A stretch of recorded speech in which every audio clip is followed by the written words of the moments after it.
Hey guys, and we are here for some happy hour bingo. We're super excited for some Lucky 4 bingo that we're about to get underway. $38,496 of total prizes. And we'll be streaming all these games to you guys live on the Pilot TV, Player Connect app, pilotgames.com/PilotTV, YouTube Live, as well as the Twitch app. Our channel name is MegaSota on both YouTube Live and Twitch. So make sure you guys are checking out those streams, as well as sending out some messages towards us so we can then send you guys out some luck.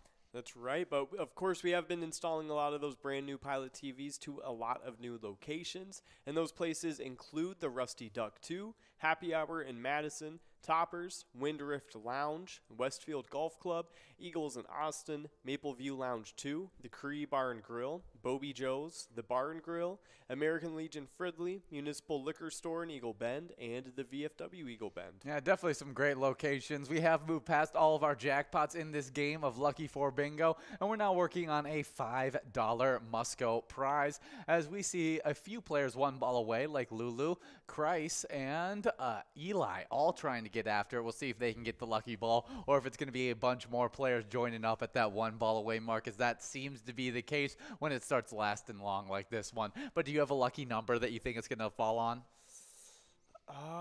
Let's see. I'll go with 070. Okay, I'm going to go with I-23. Okay. I-23. I don't know. I don't remember the last time I saw 23 as one of our lucky 4 numbers. So I'm going to say that's the lucky number it's going to go out on. 100%. Well, we'll have to wait and see. We got a few players one ball away already. Yeah. But, of course, we have been doing a lot of jackpot stuff. Even though we didn't give out any jackpots in this game, we did have 3 jackpot winners from yesterday, and they all upped the totals of our jackpots. But we do have a winner. It is a player over at VFW Mankato taking away $5. We got 4, 7, 68, and 71. All 4 of those lucky numbers are going to be extra lucky for this happy hour broadcast. Yeah, that player, he may be a fan of getting jiggy with it, and just because we don't want the broadcaster to misinterpret what we say, we couldn't say his name. But you know, good job, Jiggy. That's what I'm going to call you. 100%. We got 2 minutes to get enrolled in this next game, and that minor prize is looking primed and ready to go out. $248. You can win it in 62 balls or less. You can actually win the major prize in 52 balls or less, as that's already at $4,217. And then that mega prize, 47 balls or less. You actually gave it away 2 Fridays ago in 44 balls, so way higher than it was before. But it's grown now to $23,365. Awesome stuff. But of course, those jackpot winners from yesterday, they upped our totals to 18 jackpots for the rolling week, 304 jackpots for all of season 12. Ooh. And Nixon over at VFW Roseville started it off with $896. Mixter followed up over at Patriot Lanes, actually splitting a jackpot, taking the first half of $745.20. And then BP Bupp over at River Inn Bar and Grill took away the second half of $745 as well. Yeah, really good split prize on that one. Definitely some really fun stuff happening on yesterday's bingo. And hopefully we can give out just as many prizes or more prizes during today's bingo. And you guys just have 1 minute and 30 seconds to get enrolled into some of that action, as we got some game day bingo on the line, which has a lot of great prizes.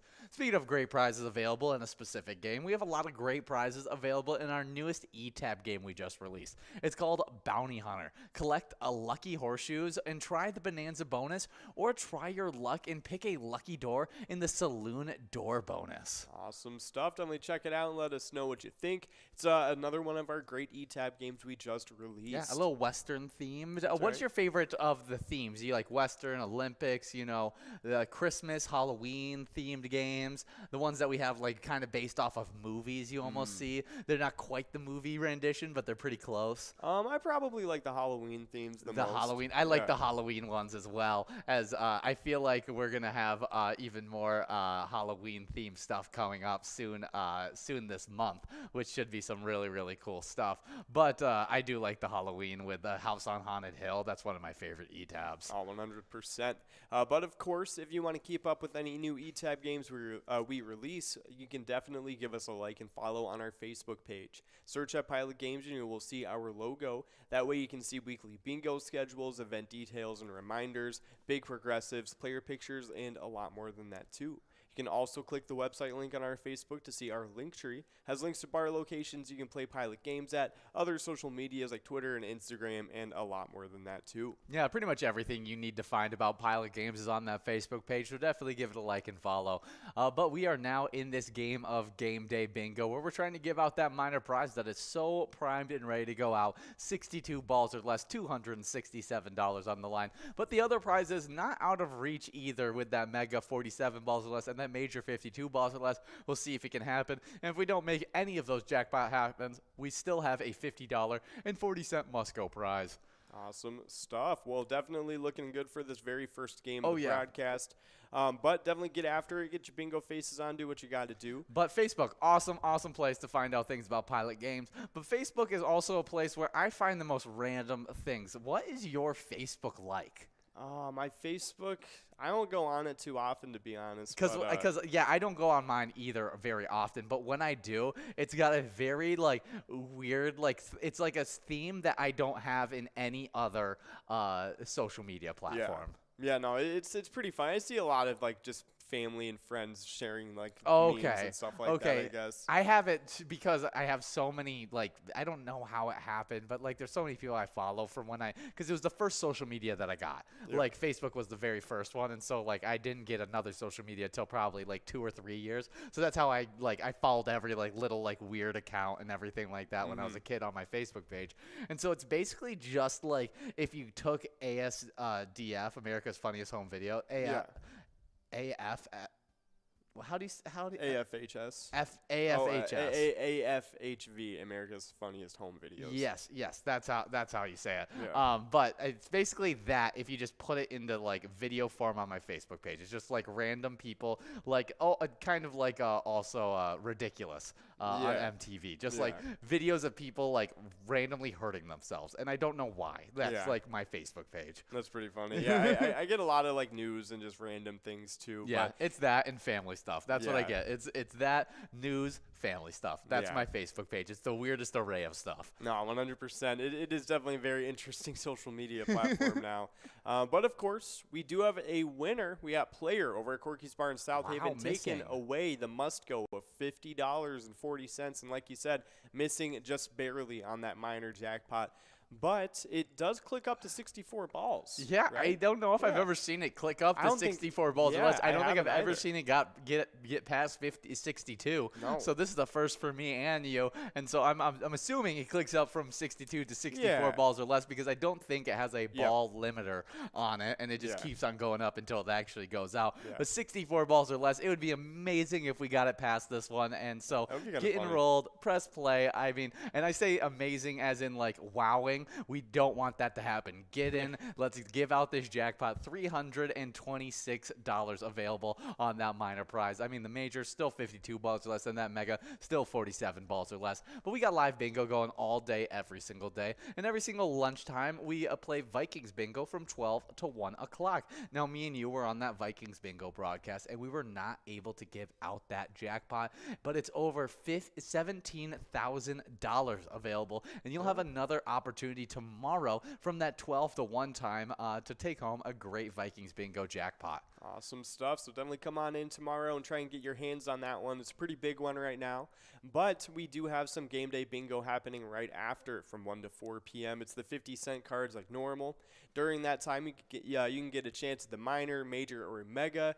And keep in mind, this is what starts off the day. So, and then all the prizes that don't go out or that do go out, they all roll over to the happy hour of game day bingo, what we're playing right now. Oh, yeah. And of course, it leads us right into that happy hour bingo. It happens right afterwards from 4 to 6 p.m. It includes 2 games of Lucky 4 bingo. The first one happening at 4, second one happening right at 6 p.m. And today, since we weren't able to give out that $38,000 jackpot, we'll be getting another chance at it at 6 p.m. to end off the broadcast. But until then, we have 23 games of game day bingo to get into. We got the minor right here, $384 and 64 balls or less to win already. Is nice. Yeah, that's right. On the second game, that major jackpot is over $4,328 and 52 balls or less to win, and the mega jackpot is over $23,000 and 47 balls or less to win. Should be some really fun stuff in this game. Hopefully, we can give out that $388 available on that minor. I mean, huge. I haven't seen a minor jackpot in this game day bingo even get this large before. Yeah. No, it's definitely some pretty crazy stuff. So get enrolled. Only a few seconds left to do so. But of course, we do have some skull bingo to get into tonight. Yes, that happens from 6 to 7, and then from 9 all the way till 10 tonight, and it normally runs from 6 all the way till 10 when we don't have a PGL night. But in those games of skull bingo, you'll be going after a coverall of $6,533 you take home in 50 balls or less, a large frame of $4,479 you take home in 43 balls or less, and a line prize of $37 that you take home in 10 balls or less. And those games are going to be interrupted during that 7 to 9 time because we have a PGL night that we call TwinsWinsDay. It happens every single Wednesday, and we'll soon be switching over from TwinsWinsDay over to our Wild Wednesday as our Twins are coming to a close today, and their game should be happening right now, I think. Awesome. So we'll check in and see what that game is like, but it should be some fun stuff as we switch over to Wild Wednesday, as there's a lot of good things to look forward to in this wild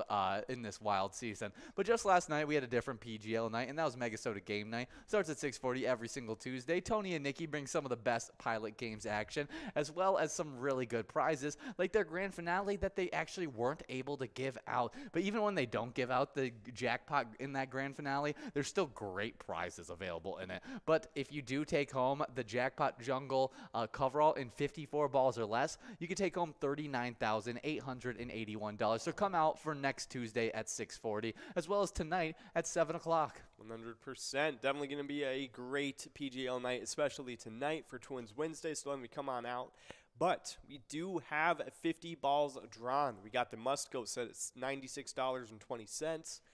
And we are past the major and mega. Looking forward to the minor jackpot, $387 on that one, and 64 balls or less to win. Yeah. Got a really good run up at it. We're already only 4 balls away. Yeah, at 64 balls or less, I'd hope we have a great run. 57 balls. Woo, Richie nice. over at Shady's Railside taking it away very, very early for that one. Nice job to Richie. Yeah, would have won it last game too, but decided this was the right one to take it home. Good job, Richie. I think would have won it up to 4 games ago with that 57 ball count. So really good stuff for them.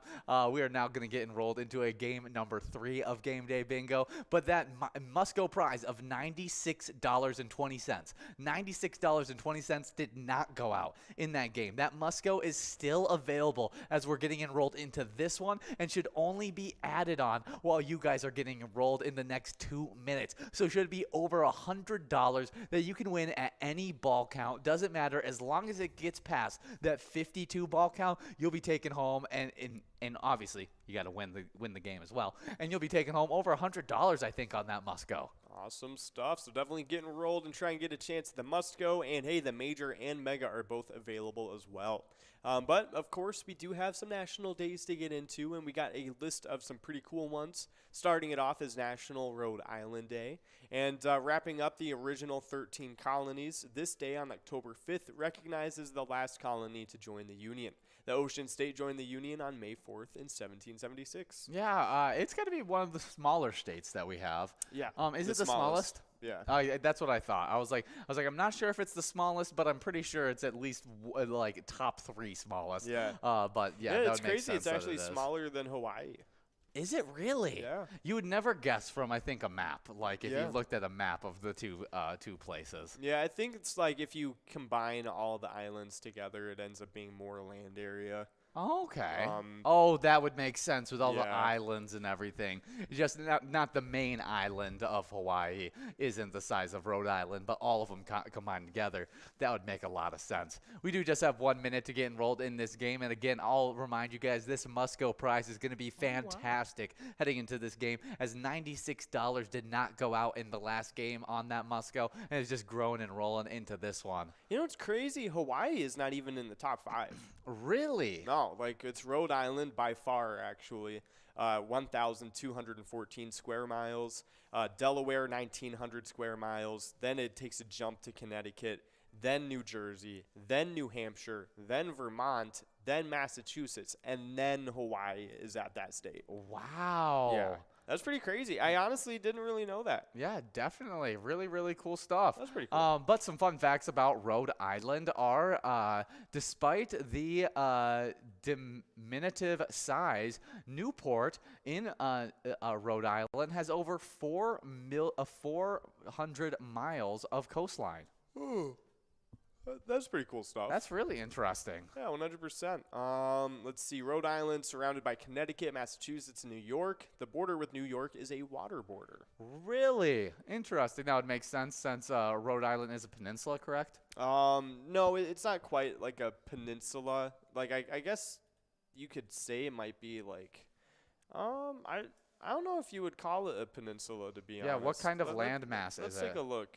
It's kind of like on like the rounded like part of it. You know what I mean? Like it's like at the edge of Connecticut. Oh, yeah, you're right. No, it's not a peninsula. Yeah, there might be like a tiny part of it like I guess you might be able to say no, it's connected. Yeah, it's all connected. I was just wrong. They have a little island.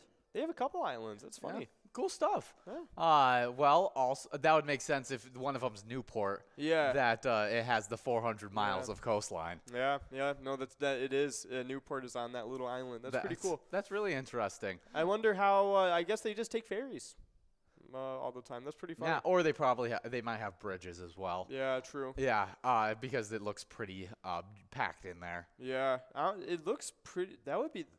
Yeah, I feel like they probably have bridges over in like Tiverton. Yeah, there might be a few like in specific areas where the land masses are at its closest, kind of thing. I wonder if they have a bridge like this, like down through like yeah, through the that middle. runs through the middle, right along Riverside, then up to Bristol and into like Portsmouth. Yeah, this kind of area. Interesting. That's pretty cool. I honestly didn't know like it was so islandy in that area. Yeah. That's kind of fun. Yeah, that's really, really interesting. Well, the Rhode Island state bird is a Rhode Island red chicken. Oh, that's pretty cool. Yeah. Okay. Let's see. Rhode Island has okay. It has at least one haunted house. The house that inspired the movie The Conjuring. It's in Harrisville, Rhode Island. There's also the vampire that was buried there, Mercy Brown. Yeah, we talked about the vampire that lived there. We talked about the witch that lived there that just disappeared. Yeah. Like, they have no idea where she ended up going when they came to, like, get her. Honestly, like, it sounds like all these people were just normal people who got, like, severely wronged. I know. That's usually terrible. the stories. We do have Brother Nate over at the Chart House taking home that must-go prize, a huge must-go of $149.60. A great player, too.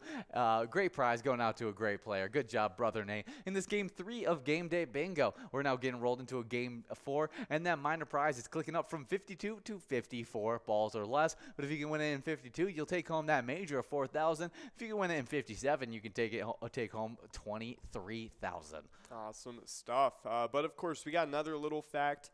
The White Horse Tavern in Newport is the oldest operating restaurant in the whole U.S. and the 10th oldest in the world. It's also the sailing capital of the world, and many children spend their summers in sailing camp in Rhode Island. That's kind of cool. I would love to go to a sailing camp. For real sailing camp, that would be kind of It feels like a really nice, relaxing camp. Huh. The White Horse Tavern. It looks pretty cool, to be honest. Does it? They kept a lot of that historical value to it and kept a lot of the buildings like history with it. Yeah, I mean, it kind of seems like it, I guess. Yeah. Yeah, no, I mean, looks yeah, like we're seeing like black and white photos, and then them with photos right outside of it, and it looks almost identical to how it looked. it looks like they might have modernized it a little bit, but it looks like they just kind of updated it as time went on. Yeah. But, like, it does look the same, though. Yeah, it kind of almost looked modernized during its time. Yeah. Too. It was already almost like modern-looking building, what you'd see very popular nowadays. Yeah, that's really, really cool. So, yeah, it's like same everything. It just looks like a little update. Yeah, it just looks like it's been repainted over, and it looks like they kept it up pretty nice. that's awesome. I might, if I ever make it stop Honestly, in Rhode Island, I would definitely want to go to the White Horse Tavern. It looks pretty cool. That would be a spot where I would be like, oh, I might stop there. Yeah, and a little fun fact about in Rhode Island, you cannot race a horse down a highway.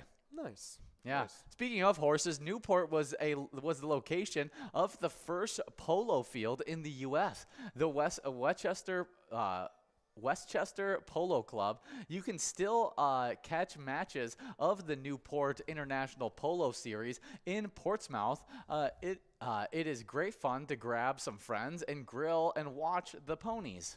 Oh, okay. Hey, watch some ponies. Why not? Really cool stuff. Oh, it looks like Jackie and JFK got married in St. Mary's Roman Catholic Church in Newport. That's pretty cool. Another really, really cool fun fact. Yeah, that's pretty fun. 18.9% of Rhode Islanders have Italian heritage, Wow. making it the most Italian state. Most of the concentration in the north of the state in Johnson, Cranston, and Providence. It's crazy how some of those communities still like almost stayed together, you know, when they moved from the States, and then those families never branched out too far, and so they still have these high like percentages of like certain ethnicities there. Yeah, very, very true. Yeah, there's a lot of like Italian and like European people like in that area as well as like New Jersey and New York. Yeah. Just because like they came in through Ellis Island to New York, and then they just kind of like went down the coast a little bit. Yeah, and then they stuck around. and then they clustered, and then it's almost like they never like dispersed out of there, and there's still this high population density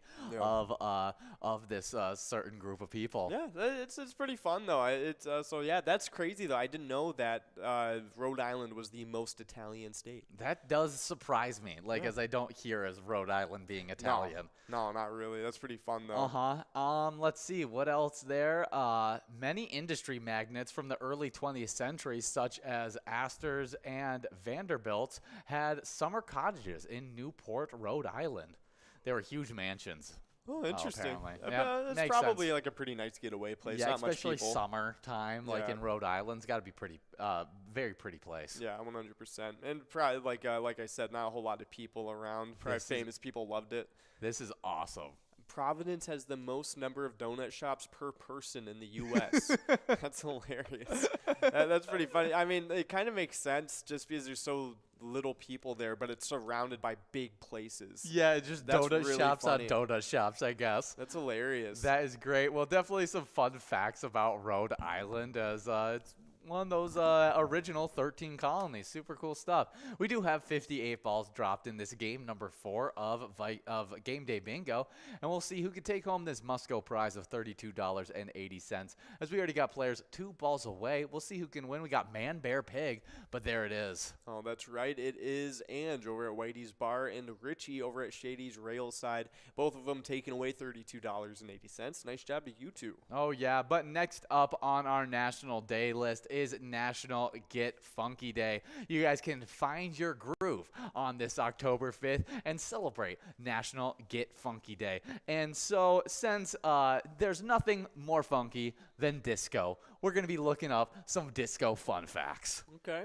All right. Well, let's take a look. I know we just listened to that one disco mix for Star Wars. Oh, that was great. It was in a music day in history. Yeah. And we talked about it, and it actually hit #1 in the U.S., and it's called Star Wars Theme / Cantina Band. And it's a 15-minute a mixture of Star Wars themes, there's sounds from Star Wars, all mixed together into one little jazz 15-minute song. It's absolutely great. If you've never listened to it, definitely listen to it. Yeah, 100%. But we got some disco facts to get through. So let's take a look at what they got going for us. Let's see. It says, did you know that the disco era officially began when a wealthy New Yorker, David Mancuso, opened the Loft nightclub in New York City on Valentine's Day in 1970? Really? That's when they officially say that's when the disco era began? I guess so. Wow. I guess so. 1970, right off the bat in the 70s. That's pretty funny. That's awesome. Earl Young, the drummer of the Tramps, is credited to have invented the disco beat. Interesting. Pretty cool stuff. Uh-huh. Let's see. Did you know that the disco ball has been around as early as the Civil War? But it wasn't patented until 1917 by Louis Bernard Wost, who called it the myriad reflector. Really? Interesting. The disco ball, so iconic during that time. Yeah. Robert Bell had given himself a nickname Cool with a K as a way to adapting to street gangs where they lived. Interesting. Interesting. Maybe there was a lot of people with nicknames, and so he was like, I need to come up with a random nickname. Let's make it Cool with a K. Very true, very true. Let's see. Did you know Evelyn Champagne King's uncle, Avon Long, worked with Lena Horne at the Cotton Club? Interesting. And yeah, that seems like some really fun facts about that. Rick Dees, the host of the Billboard Top 40, wrote the hit disco Duck, which sold over 6 million copies. And the man who was the voice of the Duck was only paid $50 for his performance. Nice. I've never heard of the disco Duck. Yeah, no, I don't think I've heard of that one either, to be honest. Oh, definitely some weird fun facts about disco that I never expected to learn on today. 100%. But since it's Get Funky Day, we talked a little bit about our favorite dance moves on today, and you said your favorite's the robot, and I kind of went in that same general direction of, because we're kind of people who can't dance, but we love to dance. We get out there, we hear the music, and we go out there, and we'll do dance moves, but we can't actually look good doing the dance moves. Yeah. Like we're out there to have a good time, not to have a look good while having a good time. Exactly. And I'm not out here competing. Exactly. So we were thinking through it, and we were like for sure, like robot, shopping cart, the sprinkler, so many great classics. The lawnmower was another one that I just had forgotten about for years, and that's another absolute classic. Oh, it was a great the one. chainsaw, it's very similar to the lawnmower, but it's got that nice little slight nuance to it that you're holding the object. Very true. That's another good one. Mm-hmm. It kind of gets away from the shopping cart a little bit. It does. A little bit more. It does. Where the shopping cart is a little if you combine the lawnmower and the shopping cart, you get the lawn. I messed that up. The chainsaw and the shopping cart, you get the lawnmower. Very true. Yeah. Very true. It's a great time. Those dance moves, I don't know if they'll ever stop. I think they'll just keep on getting passed down. No, I agree, and we'll only get better from there. I agree. I hope there's more that gets added as we keep on going. Some of my favorite dance moves though are like the athlete dance moves. Yeah. Like that they just come up with and they popularize. The Yes, those kinds of things. Like the gritty, it's so funny. Yeah. Because people are so bad at the gritty. Oh, and somehow Justin Jefferson looks like he actually has swag while doing it. Yeah. But but then I see everyone else do it, myself included, and I just look absolutely horrible. 100%. But of course, we do have ZZZ over at Broadway Bar and Pizza in Champlin taking away the must-go of $39.60. Nice job to you, ZZZ. Yeah, you got Antonio Brown. He popularized the this dance move or something like that. Yeah, something like that. I'm trying to think of what others were great touchdown dance moves. The salsa dance. Oh, the Victor Cruz. The Victor Cruz salsa's touchdown dance. Iconic touchdown dance. That was really big. And there's been a couple other ones, but I think most recently the gritty has definitely been the biggest. But of course, we do have 2.5 minutes left to get into this next game. The minor is going to be available at over $180 and 58 balls or less to win. The major is going to be over $4,400 and 52 balls or less to win. And the mega jackpot is going to be over $23,000 and 47 balls or less to win. Oh yeah. Let's see. I just found some of the best top dances to ever get created. You got the Merton Hanks chicken dance. Nice. That's a pretty good one. We also got. Okay, for the Oilers. Yeah. Billy White Shoes Johnson. Okay. Funky chicken stylings and what after. Oh, okay, I see. He's like just doing the crisscross legs thing. That is awesome. Okay. We also got Johnny Morton for the Kansas City Chiefs, and he did the worm. Look at that. That's one of the best worms I've ever seen. He's doing that in pads. Like fully padded up, just dropped to the ground, and just like went right into it. He was like actually doing a worm too. It wasn't like, like, oh, he's just kind of pushing himself up a little bit. No, like he was like flipping. Johnny Morton, that's a good worm right there. That's one of the best worms I've ever seen. That definitely is a good one. Oh, we got the Chad Ochocinco jig that he did.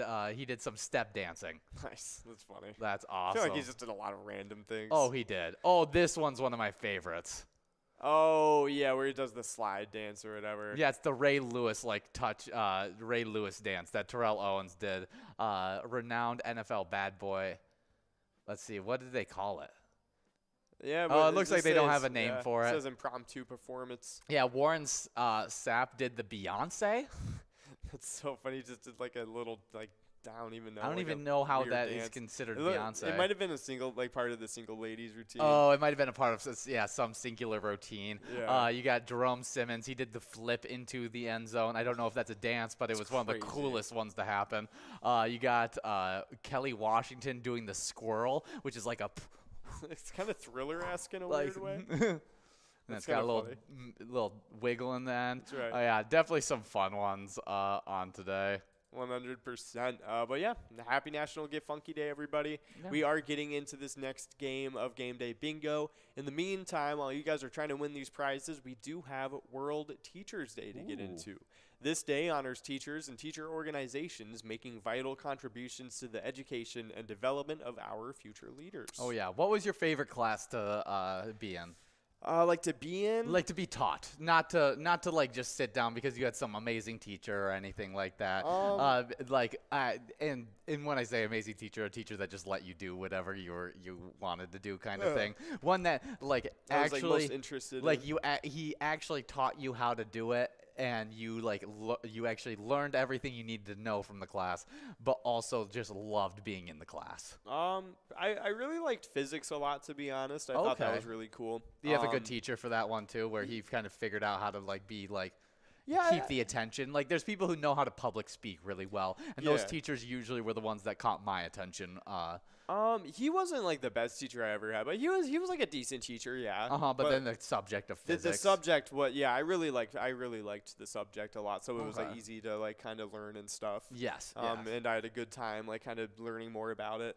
But physics was probably one of my most interesting ones. I think if I'm just going by favorite, that I probably had the most fun overall in just was history. Just because I had so many history classes all throughout school, so that was the one I probably did the most. Yeah, and you enjoyed the most of the teachers that were in there. That was the only class where I got teachers that didn't pay attention. There were certain schools where I went to where they did pay attention and they were really good history teachers. Yeah. But there were other ones where they were the football coach. Yeah. And they were that's what they were. They were the football coach, and they just stuck them as the health teacher. Was the football coach. I actually had some really good health teachers that were football coaches. I'm not too surprised by that, to be honest. I feel like it would go one way or the other. Yeah. But we do have a winner. It is Traveler over at Whistle Stop in Lonsdale, taking away the so close. Wow, the must go of $42.40, only one ball away from that minor. But Yeah, with coaches, like I feel like it probably, like I said, one way or the other, if they're going to be good or not for health. He was also a wrestling coach as well. Oh, okay, so he has like a pretty good knowledge. He knew a lot about dieting, like diet. He knew a lot about dieting. He knew a lot about a lot of like the health side of like physical attributes and stuff like that. He was very, very knowledgeable on that kind of information. Good knowledge about injuries and stuff too, I would imagine. Yes, like dealing with individuals more so. Like he did a lot of taping of people's ankles and stuff like that when the trainer couldn't get to everybody, or like your mom and dad didn't know how to tape your ankles and you were going into stuff. He'd be like, "Yeah, I'll do it for you," kind of thing. Nice. And so he was a great guy. I think he now coaches wrestling down in like Georgia or Florida or something. Oh, sweet. That's But cool. Was a great teacher. Was a really, really good teacher, and created a really great wrestling program, like consistently competing for states kind of deal. Awesome. So good teacher and really good coach as well. We like good teachers, and so here's a little bit of luck out to everybody out there who is a teacher. Glad to see you guys out here finally off of school and playing a little bit of pilot games. So hopefully you could take home a big jackpot. But next up on our National Day list, we got National Apple Betty Day. On October 5th, fall ushers in National Apple Betty Day with a sweet aroma of apple baked in cinnamon and oats. Awesome stuff. Well, hey, Apple Betty's, they're pretty good. They're just kind of like any other apple dish. Yes. Just oats, cinnamon, apple. It's really, really good. But it's just kind of like apple turnovers, apple crumbles kind of thing. I think the one difference was that the oats weren't in like the crust. Yes. They were mixed in with the apple instead, and the crust was just like a plain. It got crispy from the baking and not from the oats being on top and everything like that. Exactly. So it's pretty good though. Yeah, let's tell you a little bit more.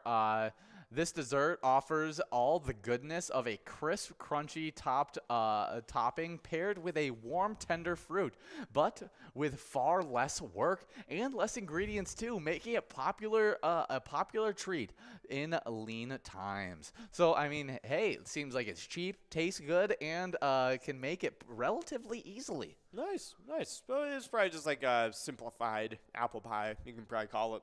Yeah, sounds good. I haven't had an apple pie in a little bit, but me neither. I could definitely go for a good pie in general. Any kind of fruit pie I could go for in a little bit. I agree. I think like some really fancy like vanilla ice cream and some like apple pie would taste really good right now. So good. Like the vanilla bean ice cream, like not like just like where it's like it almost has like a warm taste to it. Mm-hmm. Yeah.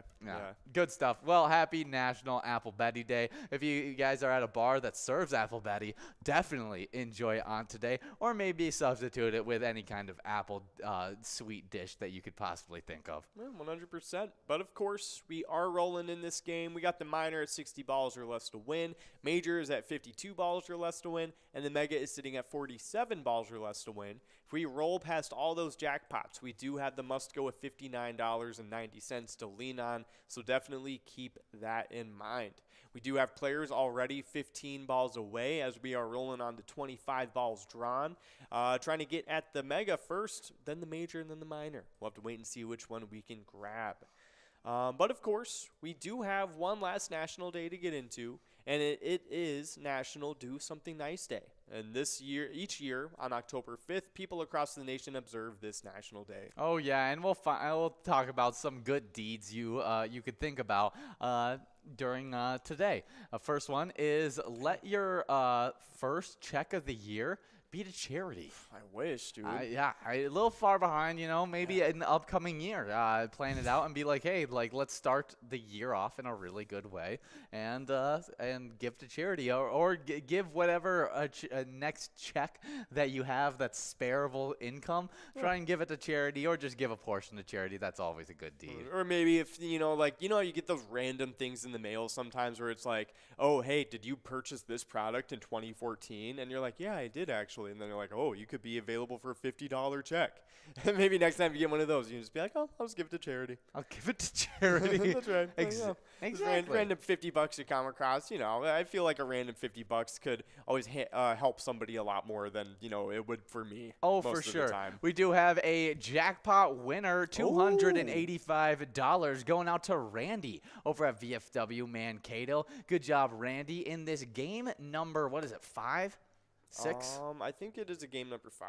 No, game number 7. Oh, wow. We're flying through these games. Good job, 100%. Randy. Great win on that one, $285. But that Musco of $59 is still going to be available in this game that you're getting enrolled to. It's just going to continue to grow as you guys get enrolled. So it should be a pretty good Musco as we get enrolled into this game number 8. Yep, that's right. Game number 8, flying through. But some more easy ways to do a good deed. Let's see. You can volunteer for an hour in an organization of your choice. That's always a good one, I think. Save electricity by unplugging your device, and that's when not in use. True. Yeah. Let's see. You can plant a tree. I kind of like that one, to be honest. That's a good one. You can plant a tree. Honestly, it's also something that could benefit yourself too. If you plant like a little garden like around your house, it just makes your house look better. Oh yeah, and I know my grandpa, he's got lots of property, and he long time ago just got apple seeds, and he just like threw them around in the 40 acres like in this one area, and so there's just a bunch of wild apple trees just in the back of his property, and so we'll sneak back into like the wooded area, and he'll be like, this is the secret apple orchard, and like as kids we'd be like, oh yeah, the secret apple orchard. And we'd just go back there and we'd pick apples and everything like that. So some of my favorite things to do as a kid was to collect up those apples. Nice. Yeah, no, that's always fun stuff. But maybe another thing you could do nice today, you could teach an elderly person to use a computer to surf the internet or write emails. Yeah, speaking of giving back to maybe some of your elders, you could buy a gift for your mother or your grandmother just because they sacrificed so much throughout your life. Yeah. They're just great people. I'll write a thank you note to someone who won't expect it. Oh, yeah. Yeah, someone else has done a nice deed for you that was like a simple one that they would have never expected a big thank you for kind of thing. Give them that thank you because, I mean, you want to be able they feel good, and you want to make those people feel good for doing those great actions. 100%. You could also allow a fellow driver to merge into your lane. That is one that I struggle with. Yeah. I struggle with this nice deed. 100%. Because I'm the one that I'm like, I speed up. Because I'm like, no, you're not getting it's like you're going to go slower than me. I know you will. You will go behind me. Yeah, I tend to do that. So that's a good deed of the day. And so maybe do it. Or maybe you can be that person that waits to go behind someone and merge into the lane. Here's a good one. Donate an old cell phone. There's a lot of people who upgrade every single year to the newest phone. And when you have those old cell phones that are still valuable to a lot of other people, donating them can really help change somebody's everyday life, as they might not have access to a regular phone. Yeah. Especially a phone that can access Wi-Fi and stuff like that, where you can still actively do stuff on, and they can't afford a computer or something, and you basically get a computer in your phone. And so it's a huge help. Very true. I mean, even if it's like an old iPhone 6, and it's like, oh, it's only worth $30. I want to go through the hassle of selling it. Yeah. You can always just donate it to somewhere, because if you throw it away, they just it's just landfill. It's a landfill. Yeah. It's not good for the environment to even if you recycle them in those old cell phone things, they don't usually go anywhere either. Really? Yeah. Well, it's a good day to maybe donate an old cell phone that you think you'll never use. Sign up for a CPR course. That's a good idea. That's always a good idea. I think everybody, especially if you have kids, you are a coach of some sort, even if you work somewhere where there's a lot of people, like in a restaurant. Yes. It's always good to be prepared for some of those worst case situations, and signing up for a CPR course is one of those good ways to stay prepared. And usually it's cheap and pretty easy, to be honest.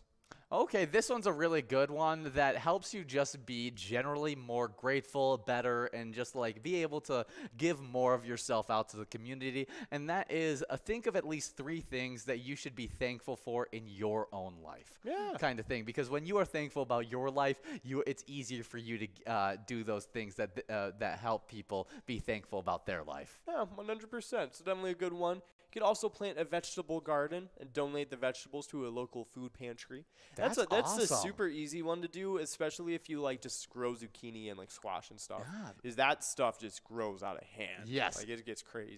That's really, really cool. Definitely some really fun facts to celebrate this Do Something Nice Day. And maybe look up your own list, try and figure out what you want to do to maybe celebrate today. We do have 62 balls dropped in this game, and we're working on an $86.50 Musco prize. prize.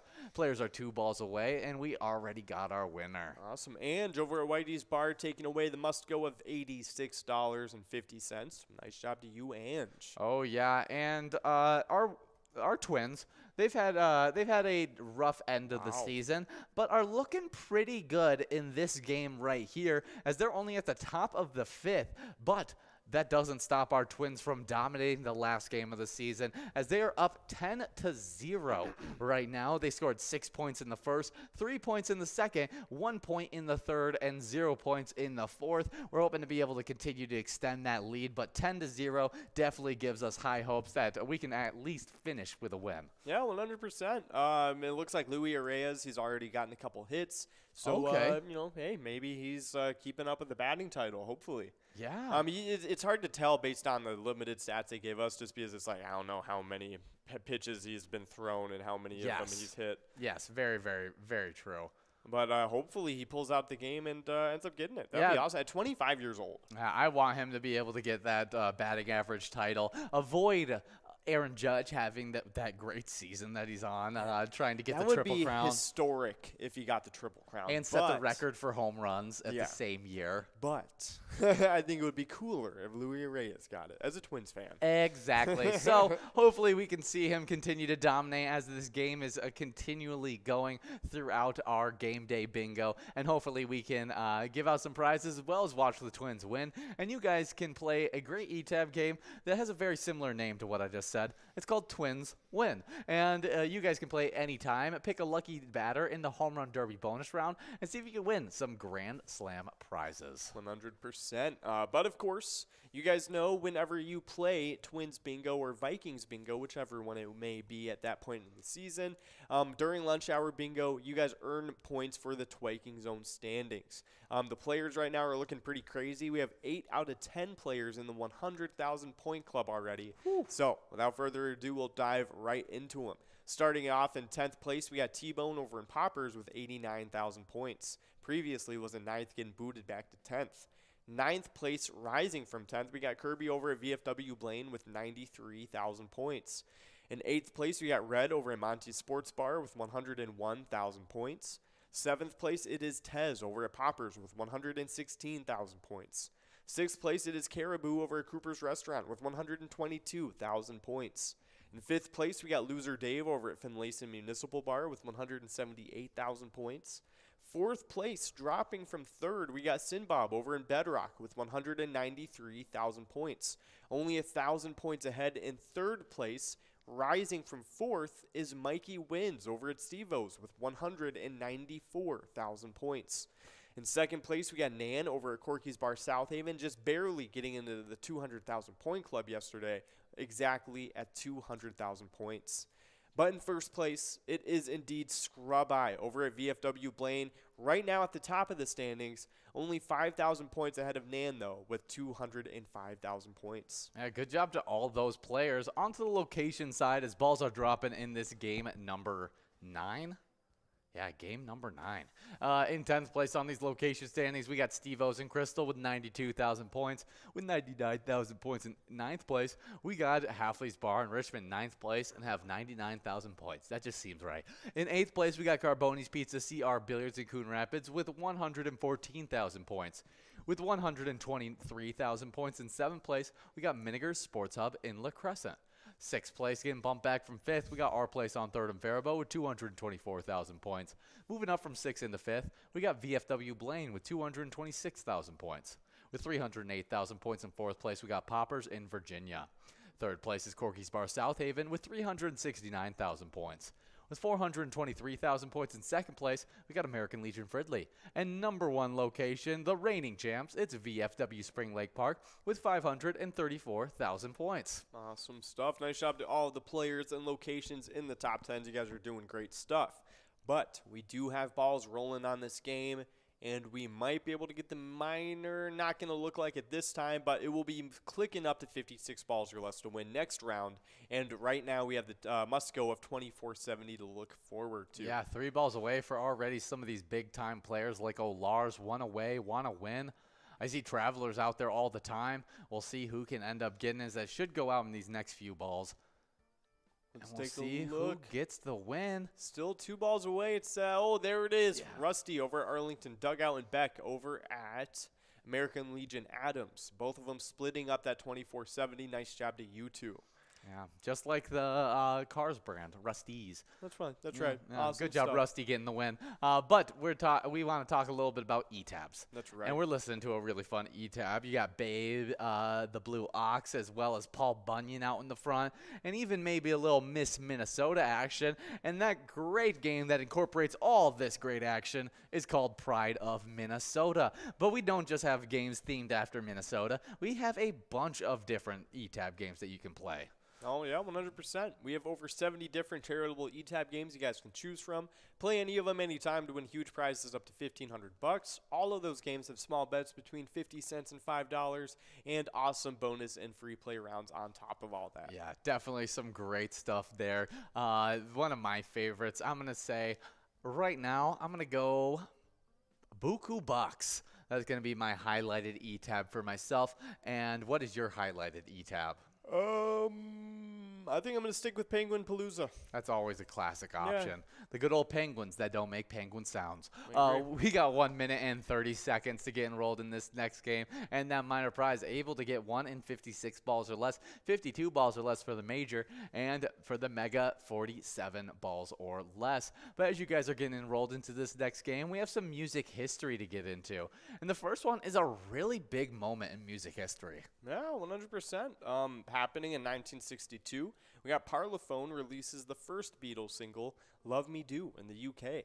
Radio Luxembourg puts it in the air, marking the first time a Beatles singles played on the radio. Yeah, a huge moment for the Beatles, as making it on the radio just pushed them into absolute stardom as they gained popularity so quickly. That's right. That's right. So, hey, pretty cool stuff happening on this day for the Beatles. Yeah, do you like Love Me Do? I don't think I've ever heard it. I don't think it's a song I listen to very often if I have heard it. It might be just one of those songs that they got popular for, but isn't one of their classics. Mm-hmm. Do you have a favorite Beatles song, or do you struggle to pick one? Probably Lucy in the Sky with Diamonds might be my favorite. Lucy in the Sky with Diamonds.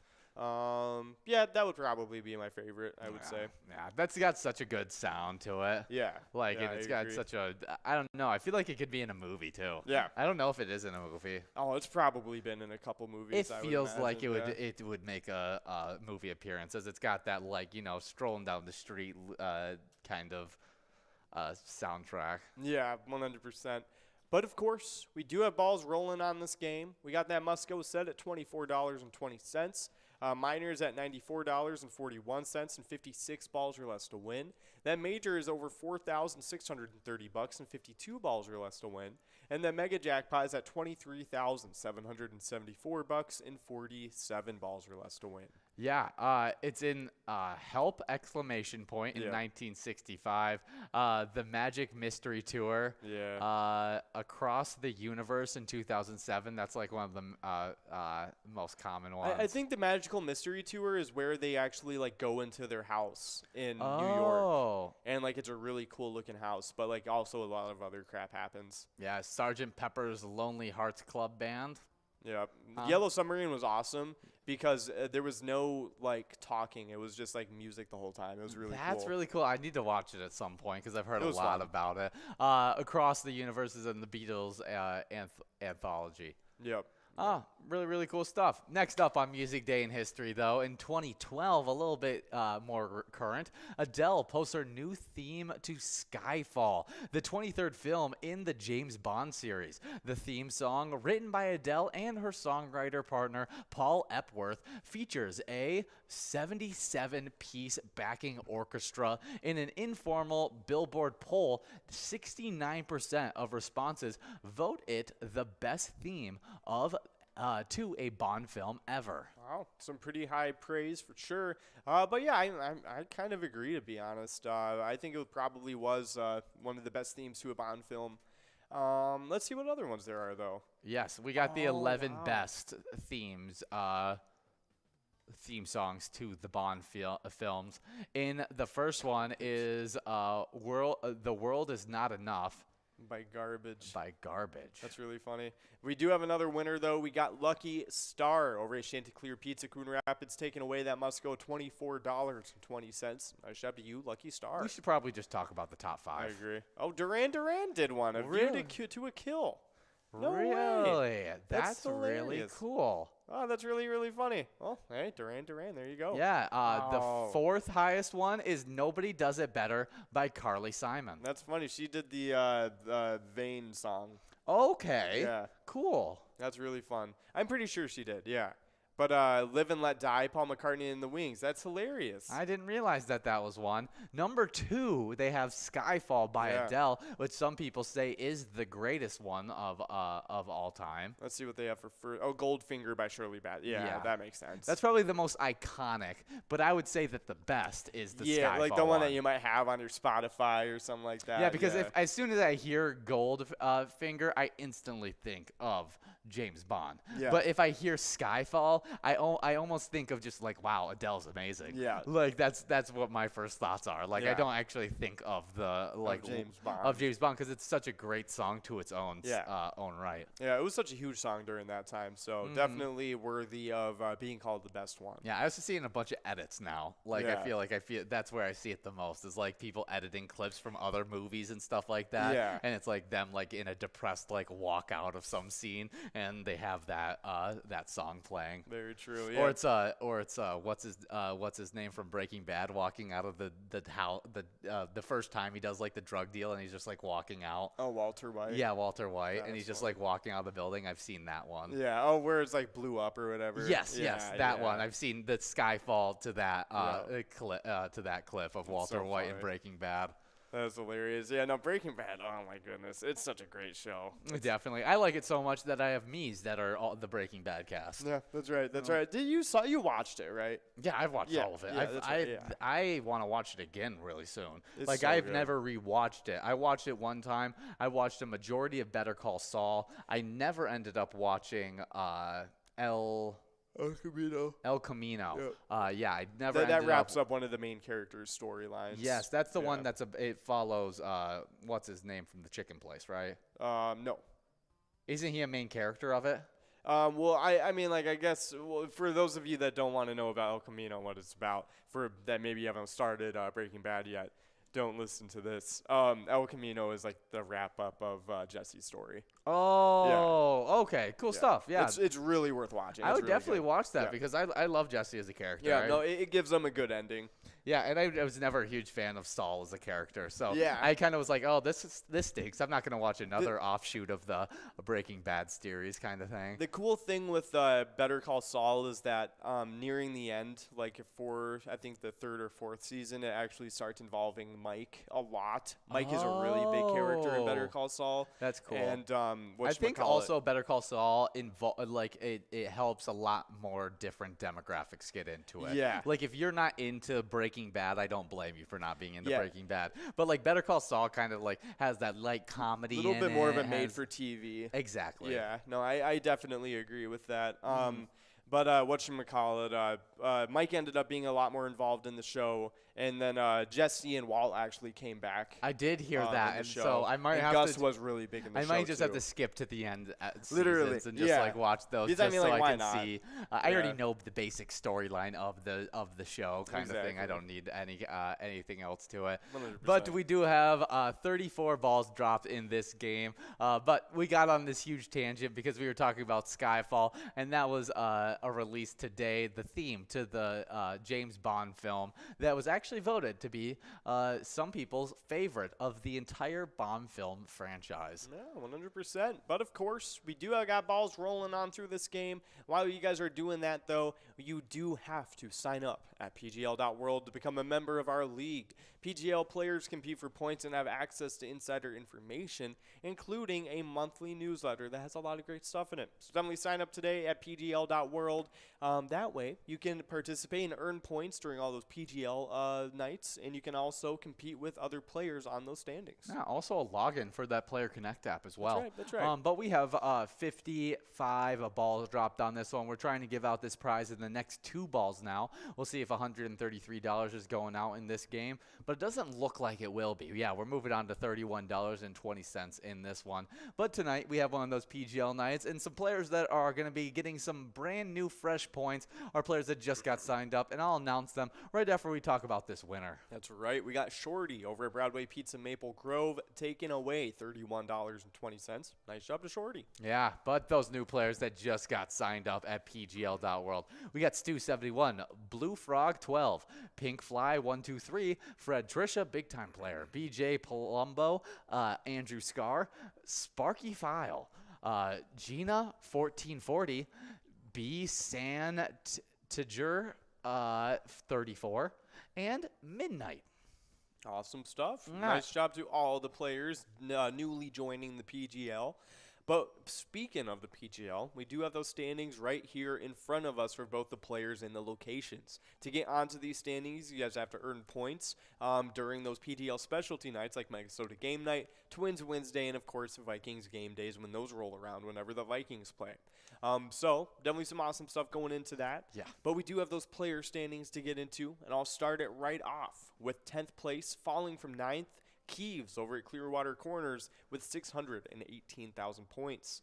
9th place, rising from 10th, we got Sarah Honey over at VFW Austin with 659,000 points.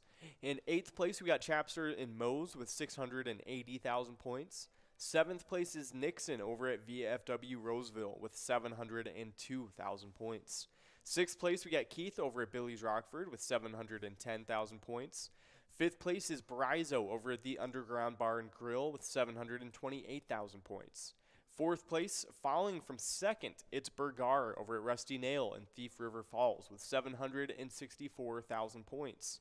3rd place, rising from 4th, is Sloppy over at the Malone's Bar and Grill with 779,000 points. 2nd place, rising from 3rd, is Devoided over at Roadside with 790,000 points. Looking pretty good in 2nd. Yeah.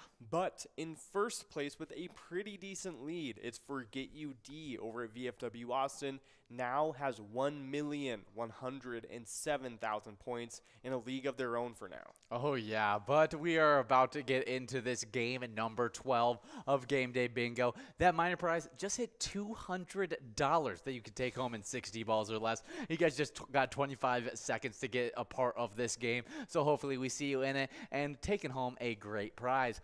But players that have been taking home, locations that have been taking home some great prizes during those PGL nights are these ones right here. The top point getters in 10th place, we got Rusty Nail Thief River Falls with 1,911,000 points. With 1,925,000 points, previously in 8th, now in 9th, we got Corner Bar and Grill Winstead. Not only passing up Corner Bar and Grill Winstead, but also getting into the 2 million point club. Moving from 9th into 8th, we got VFW Austin with 2,013,000 points. With 2,074,000 points in 7th place, we got LJ's in Miltona. In 6th place, we got the Friendly Buffalo in Big Lake with 2,161,000 points. With 2,209,000 points in 5th place, we got Corner Pocket in Rice. 4th place is the Mabel Liquor Store with 2,393,000 points. With 2,652,000 points in 3rd place, we got VFW Northfield. 2nd place is Poppers in Virginia with 2,746,000 points. And in 1st place, we got Howie Sports Bar and Grill in St. Cloud with 3,204,000 points. Just absolutely leading the pack during this season 12. But there definitely are some locations that I got my eye out on. One of them, I already stated during the lunchtime, Friendly Buffalo. They just continue to earn points, and I expect them to continue moving up in these standings. 100%. Definitely seeing those 10th and 9th places getting into the 2 million point club as well. Yeah, I definitely am watching out for that one. Any players you think you're watching out for? I think another big night out of Forget You D. I think I can definitely see that happening. Okay, yeah. Forget Just UD, always a continuing big-time player. Yeah. That's never a bad selection. I'm going to say Bergar is going to have a big night tonight. Okay. Bergar got bumped back from second all the way to fourth just last night. And I'll say, I don't think Bergar is going to miss 2 PGL nights in a row. And so I'm going to predict that they're going to be out there earning points and move up a little bit in these standings. 100%, but nice job to all those players and locations. We do have some Minnesota Wild news to get into as we are aiming towards this minor jackpot. We have a really good shot at giving this one out. 2 balls away, 1 ball away for a bunch of players now. Last ball to try and give it out. Let's see, there it is. Traveler over at Whistle Stop, taking it away with some theatrics. It's $202 and 60 balls are left to win, and he got it in 59. Nice job to Traveler. Yeah, really, really good stuff. Coming down to the tail end of that 60 ball count. Definitely some really nice stuff. But that $55 Musco is going to continue to grow and roll into this next game. Even if you can't see it on the enrolling screen as a $55 Musco, it will continue to grow as more players get enrolled and should be a really nice prize, especially that you don't have to win it in any particular ball count. Yeah, 100%. So definitely some pretty cool stuff. But regarding the Minnesota Wild, the Blues, with their closest thing to a regular season roster so far in the preseason, beat a Minnesota team with, obviously, something less than a regular season roster in a 4-2 win on Tuesday night at Enterprise Center. Yeah. So, yeah, we ended up losing just because, they are, for some reason, playing their starters, and we are not doing that. Yeah, that seems to be the case. We'll see if we can get a little bit more details about this game last night. As let's see, Marco Rossi had 2 points in the game with 2 assists. We had Caleb Addison get 1 assist. Looks like Tyson Jost and Mason Shaw got our 2 goals for the night. Oh. They took a pretty good amount of shots, but the majority of shots on goal actually went to Adam Beckman and Mitchell Chaffee. Adam Beckman, I know he's one of those players that we were hoping to be able to be one of those offensive dominant forces. Obviously, he was getting a lot of shots on goal. Now we just need to see them convert into some points as well with Mitchell Chaffee, that same exact thing. Very true. Very true. Yeah, it looks like, let's check out our goal. We had Philip Gustafsson behind goal. He had 27 saves. 23 saves on 27 shots on goal. Okay, that's not bad to be honest. An 85% save percentage. Yeah, and you're playing with the second, third string defense too. Oh yeah, so. And then the goalies for the Blues, he was only at 88% save percentage. The other guy had a pretty good line where he stopped 11 of 11 shots on goal for 100%, joining Binningham. Binnington, nice. Yeah, pretty cool stuff.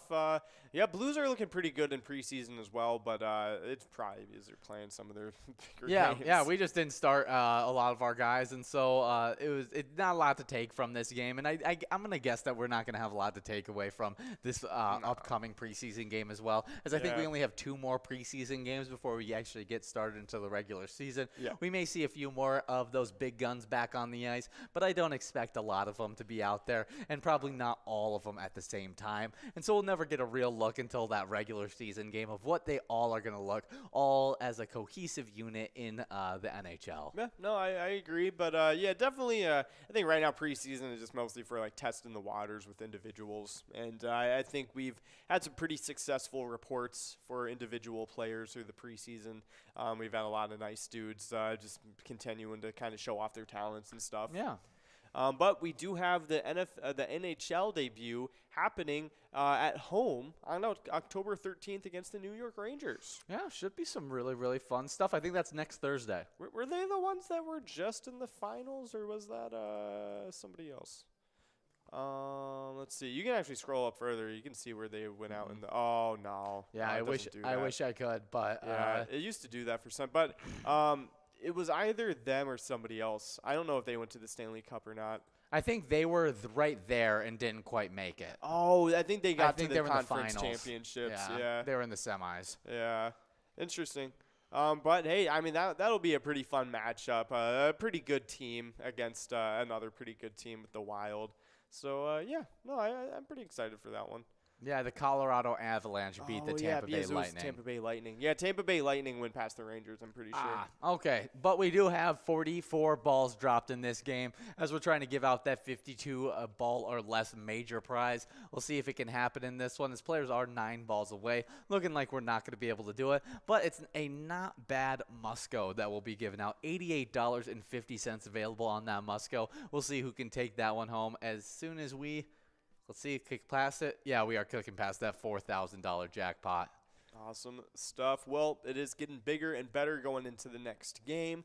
But as you guys know, we have teamed up with the Minnesota Wild for the ETAB game. Let's go Wild. You can play it today at any of your favorite Minnesota bars. Yeah, love that ETAB game. The slap shot bonus round, one of my favorites. We are at 60 balls dropped, and we have a winner as Jim Rocks over at Adagio's in New Brighton is taking home $88.50, a great Musco prize, going out to a big-time player. But we're about to get enrolled into a game number 13. I think so. Yeah, I think it is game number 13. No, that was game number 13 we just played. We're about to get rolled into a game number 14. So make sure you guys are getting enrolled and press and play as that minor prize is continuing to grow. But as you guys are getting enrolled, I got a fishing report to talk about. This is done on September 30th by Explore Minnesota about Ortonville Big Stone Lake. And the Minnesota Bass Head Fishing Tournament last weekend proved that Big Stone Lake remains an excellent largemouth bass fishery. Lots of large bass were taken, including one that weighed nearly 7 pounds. That is crazy. Impressive, a 7-pounder bass. No, 100%. Definitely some pretty cool stuff going on with that. I just want to see what a 7-pound bass looks like real quick, just so I can get a little... Pretty decent size right there. Yeah, that definitely is a pretty good size fish right there at 7 pounds. What's the biggest bass they found in Minnesota? What's like the state record? I feel like they probably have one of the higher ones, to be honest. Largest bass, Minnesota. But, of course, while we're looking that up, we do have a minute and a half left in this enrollment period to get into the next game. Wow! 8 pounds, 13 ounces, so 7 pounds. It's getting pretty close to the record. That definitely is. That's almost 9 pounds, so that's like a pound or two behind, but that's still pretty decent. That's not bad. I mean, if you're comparing it to the record, I guess it's not that big, but I guess that is 7 pounds still that is pretty huge. Close though. That is huge. Only 2 pounds off. Really big time stuff. Well, definitely some good fishing over there in Big Stone Lake. Catching, huge bass over that last fishing tournament. But there should be a lot of great fishing heading into this fall time as the waters cool up. That fish should move some more, and you should be able to get some really nice action. Yeah, 100%. So definitely have some fun with that. Hopefully, you guys take all the info you took from the fishing report and become better fishermen because of it. But, of course, just a quick reminder, when you guys are playing pilot games, share those pictures with us. We got a player picture right here. $49,000 going out to Trisha Fred. Awesome stuff. Yeah, we love that player picture. They got the trio in that one. That's right. Definitely some awesome stuff there. But there's a bunch of great reasons to send in player pictures, not just jackpots, though. That's right. We love to get those pictures and see your happy faces. And, whether it is a Trisha Fred picture like that one holding up a crazy jackpot and having a great time, or if you're, just hanging out with your friends and family, having a fun time, and just playing some pilot games like here, just having a good time at the bar. Send in those pictures, too. We love to see all those. So you can either share them on Facebook by posting it with the hashtag Pilot Games, or you can send it in to us on Facebook directly, or you can email it to us at jackpots@pilotgames.com. Definitely some great stuff there. We love seeing all those player pictures, obviously, because we show them off on the broadcast all the time. Yeah. But we do have a little bit of Vikings news since we're in Game Day Bingo, and it's Vikings-themed Game Day Bingo that we're playing today.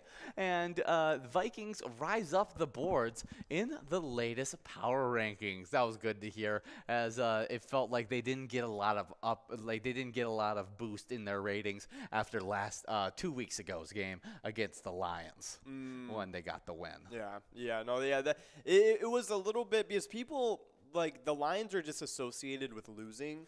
Yes. So it's just kind of like when you have a close game with the Lions, people think that's a bad thing. Everyone's having a close game with the Lions. Everyone is. Literally everyone they faced, I think, has been a close game. Yeah, I see a lot of Lions fans overreacting to these losses. And, see, that's the thing. I was going into the season thinking like, okay, we're gonna have another 2-15 season. You know what I mean? Where it's Too many be people whatever. got way up on the Lions, and now our Vikings are able to take advantage and get a win against them. And I think we'll be able to get a few wins against them this year. Yeah, no, I agree. But there is a slight worry coming out of this last game with Lewis Cine. Because he was placed on the injured reserve. Yeah, he's out for the season. That's he right. had to get surgery in London. Should be getting shipped over to the U.S. As soon as medically he is available to do so. But apparently everything went well with his surgeries, especially yesterday when he had his big surgery that happened. So should be some stuff heading into the future. And it really felt like, we never questioned his physical capabilities. Yeah. It's all about him getting mentally prepared for the NFL. And so this just gives him a time to really, really dive headfirst into the mental side of it. I agree. But, of course, we do have Chansha over at Firehouse Grill taking away the must-go of 31-30. Nice job to you, Chansha.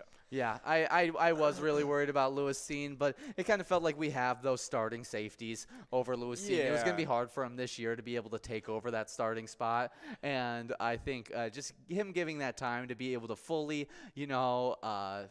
get into that NFL team schedule and figuring out the defense, I think will really help him in the long run. Yeah, no, I kind of agree. And to be honest, it was a clean, it was just a fracture on his left leg, I think it was. Yeah, it's not one of those that usually inhibit your athleticism or anything like that. So if anything, I feel like having this kind of injury to be able to come back from and rehabbing with NFL trainers and that sort of thing and kind of just getting back to normal, in this way, I think, like you said, giving him the time, and also I think just coming back better. Yeah, because I think he'll come back and he'll be just as athletic, just as explosive, if not maybe stronger than he was coming into this past year, and come in as a better athlete. I wouldn't be surprised if that was the case, and I expect him to use this time to just really absorb the game and figure out how to process the game at a high level. And if he can do that, he'll be starting for us easily next year, because that athletic upside for him is absolutely off the charts. Yeah, no, 100%. So definitely some good stuff going on with that.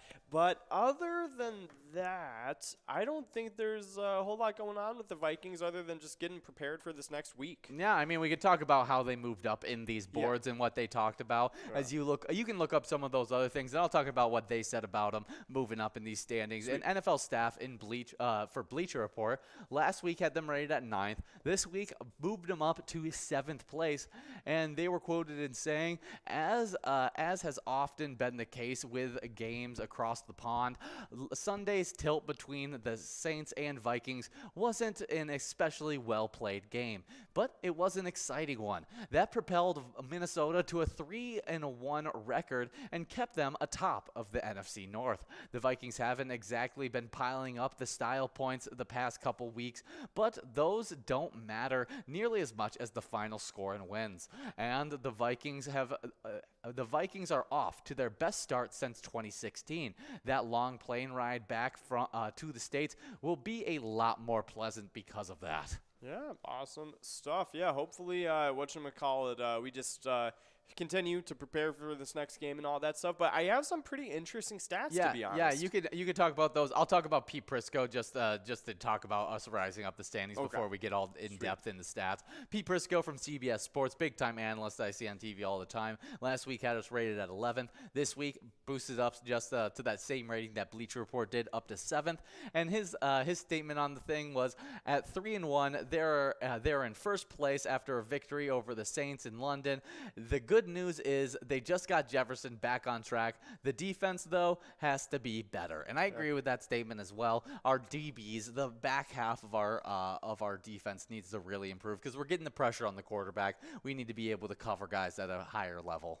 No, yeah, I definitely agree with that. But of course, we do have some interesting stats to take a look at. Kirk Cousins right now is 20th in ESPN's QB rating and 11th by PFF grade. Yes, usually a PFF grade gets a little bit more accurate in those things because they include like incompletions that are like drops by wide receivers are not incompletions for the quarterback and stuff like that. And so they've gotten really good at being able to grade quarterbacks. Some other positions they're still trying to figure out, but I trust the PFF grade. Him being up in the 11th category would make a lot more sense to me. I honestly agree. I think 20th is a little low for him and like what his like QB actual rating is. Yeah, let's see. So even though with this new style of offense, apparently we've gotten, we're still 23rd in yards per pass attempt in the 5th lowest average depth of target. Well, coming out of that Sean McVay system, really they're not known for those deep, long passes. Yeah. You don't see Cooper Kupp catching a 40-yard bomb and then just outrunning the rest of the defense. No, he catches it at that 10-yard line in the middle of the field with no one around him and somehow runs then with that open space to the touchdown. It's not the way our system is run. It's about getting the ball out of the quarterback's hands and letting the athletes do work. I don't think that the yards per attempt is really the best indicator on how this passing attack is going. I do think that the average yards per attempt need to go up, but maybe not as high as you may think. Yeah, 100%. But, of course, we do have a winner, Irish Party over at Max's on Main, and Todd over at JD's Outpost Bar and Grill taking away the $38 must-go prize. Nice job to you guys. But Kevin O'Connell did say a little something about it. With Kirk Cousins only throwing the ball 70 yards through the air on average, which is down. It's, I think, the lowest his average has ever been in his career. But Kevin O'Connell was asked on Monday what he thinks of Kirk Cousins' performance so far. He said, I feel great about where Kirk's headed, and obviously there's some things we can really coach hard. I can coach better to help him be at his best and truly start maximizing what we're going to become as an offense. To sit here at 3-1 and know that there's a lot of plays maybe we're going to be able to call back upon to make those plays and score more points, and all those things is much easier to have that dialogue knowing that we have been able to win some tough fought victories. Yeah, it sounds like they're still just trying to get the offense going in this team, like trying to have the whole concept come together of the offense. Yeah. And if they're at 3-1 and we continue, we look to maybe even finish into the bye week at 7-1. I mean, that's how good this back half of the schedule is. Between we got Bears, we got a Tua-less Dolphins team, we got what else do we have in these next few games? But we have a pretty easy record, pretty easy schedule heading into the bye week. We end off with the Cardinals, which should be a tougher one heading into the bye week. Oh, okay.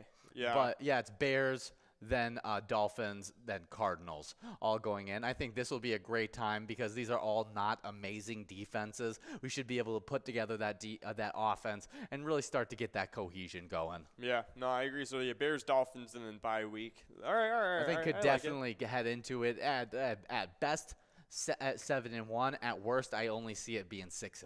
Yeah, no, I agree. I can definitely see. Wait, is there a bye week after the Dolphins game? No, bye week's after the Cardinals game. After the Cardinals game? Yeah, we got 3 weeks till the bye week happens. Oh, okay. Yeah, I know because Justin Jefferson's on my fantasy team. That's so funny. I know all. I have to pay attention to his bye week because I got to sub him out for that week. Is he playing like a? Oh wait, no, I was wrong. I was completely wrong. No, Arizona's the first one off of the bye week. Okay. Yeah, so the dates on it were correct on that. Yeah. It is okay. It is there's a bye week in between there. Interesting. Yeah, I just got confused. I thought it was after. No, they come off the bye week heading into the Cardinals. So, and I was saying 7-1, which is only 2 wins. Yeah, that's why I was wondering. But because if we had went in after the Command, then it would have been. But I mean, hey, going into the bye week with 2 more wins, that's going to make us 5-1. That would look nice. Yeah, not a bad way to head into the bye week. I mean, then Arizona Cardinals, I think we can win. I think Washington Commanders we can win, and then get to that 7-1 point. Yeah. I think really 7-1 is a great one. Then we got a pretty tough schedule after that, being Bills, Cowboys, Patriots, Jets, tougher Lions. Defenses. Colts, Lions. But then we have a pretty easy back end of the schedule as we got Lions, Colts, New York Giants, the only tough team, the Packers, and then to end off the season, the Bears. I think we have a really nice thing going that could set up a really good record that could even get us past the wild card round and get us into like a solidified round where we don't have to play in that first week of the playoffs. I totally agree. So definitely looking pretty good for these. Yeah, I like our schedule, to be honest. And if we keep a good record and as long as we figure out the offense by the time playoffs happen, and we continue on with this good record, I'm happy. I mean, this is a really good season so far, and I think we'll just continue to get better as we keep on going. Yeah, well, no, 100%, I agree. But it looks like we have some more stats. It says we're 26th in time of possession per drive and 21st in plays per drive. Yeah, it's really a weird thing as we seem to go 3 and out, or we're making big plays and we're cruising down the field. I agree. I think we need to figure out how to get that. That's all due to the run game. We don't have our run game going. Dalvin Cook has had one of the worst starts to his to a season in his entire career this season. We need to figure out how to get that run game going again. Start Alexander Madison. Yeah, because you need to be able to control the clock in the games. You need to be able to drive down, be in those 3rd and 4 situations. But we catch ourselves too many times in those 3rd and 15s, 3rd and 12s, 3rd and 8s even, that are tough to get because you have to pass it down the field. We want those 3rd and 4s so that we can have that option to run, get that play action game going, and just really get this offense super effective. Well, I agree, but we do have a winner. It is Jim Rocks taking away the minor. $183 going out to you. Nice job to you, Jim Rocks. But we do still have that must-go. Going to be sticking around for the next games. We'll keep that in mind. Going to be a pretty decent must-go going into that one. But again, nice job to Jim Rocks taking away a nice minor prize. Yeah, in a game number 16. We're about to get enrolled into a game number 17. And we'll see if we can give out this must-go prize. It's the double must-go. Should be some really, really fun stuff. But we're still talking about Vikings because we can talk hours about Vikings. And so we'll talk about a few more fun stats, talk about what we think about them and where they're going to continue. Yeah, but my hot take about Dalvin Cook, I think if we started Alexander Madison, I think we would have a more efficient offense. You think so? I think so. He's been better this season. I have not been a fan of our blocking schemes. I think that they don't help out Dalvin Cook a lot. Dalvin Cook is a kind of guy that he needs that initial hole opened up for him. And when he gets some momentum, he's not much of a zone blocking guy. Like, he doesn't wait for the hole to develop and then read and then explode through the hole. He's a guy that he can do that because he's a really good running back. But what he does best is when he can get that ball, he knows exactly where it's going. That hole opens up. You see Jonathan Taylor do this all the time when he's running effective. It's when he gets to the linebackers untouched. And that's what the Colts do so good in their blocking scheme, is being able to get those linemen moved out of the way. Maybe not worry so much about the linebackers, but you're making sure that line is cleared out of the way and trust that your running back can make that first linebacker miss, kind of deal. And that's where Jonathan Taylor thrives at. And I think Dalvin Cook is a very similar guy. You'll see him. There's times where that hole opens up, and you're like, wow, he just looked like the fastest player on the field when he hit that hole right there. But then there's all these times where you see him, he gets caught up, he's hesitating in the backfield and not able to get those lanes. They need to create a little bit better of a blocking scheme that can help out his talents just that little bit more. I agree. And maybe start Alexander Madison. Yeah, I think Alexander Madison. I'm also in the club of that. I don't think Alexander Madison's too far off from Dalvin Cook. I don't think he's that. I think the thing with that is he just has been performing better in the scheme, not the scheme, but in the new offense. I think all the blocking schemes and how we play our running backs this year tends more to be a complement to how Alexander Madison plays than it is to how Dalvin Cook plays. So I mean, it'd be interesting to see if maybe they try just maybe splitting up the snaps a little bit more. You know what I mean? Maybe give Dalvin Cook a little bit, a little less of opportunities, I guess, a little less carries, and then give some of them to Alexander Madison to see what happens. Yeah, I wouldn't mind a true 50-50 backfield like a Kareem Hunt,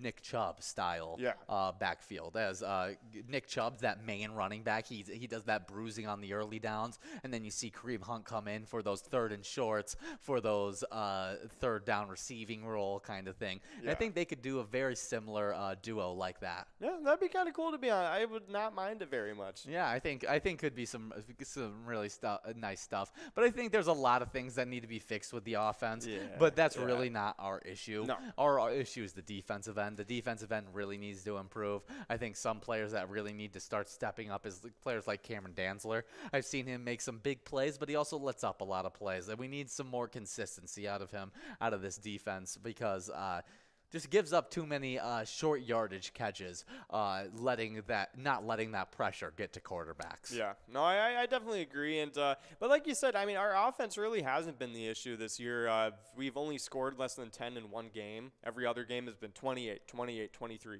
Yeah, the Eagles was our toughest one, and that was kind of getting just chucked into a buzzsaw, as the Eagles seem to be arguably the best team in the league this year right now. Yeah, no, they're the only undefeated team left, and they're the only ones that haven't really been stopped yet.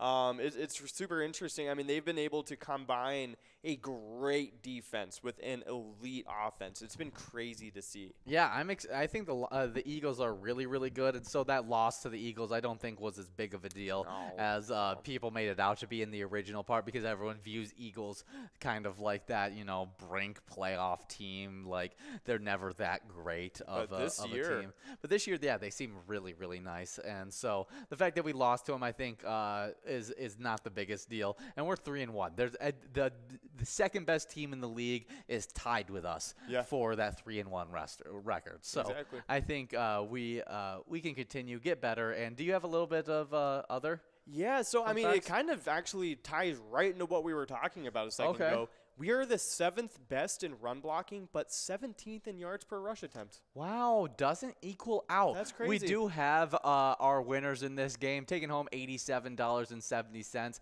It's Oswald over at Friar Tugs and Ange Stats, splitting up that $87 prize. Good job to both of our winners in this game.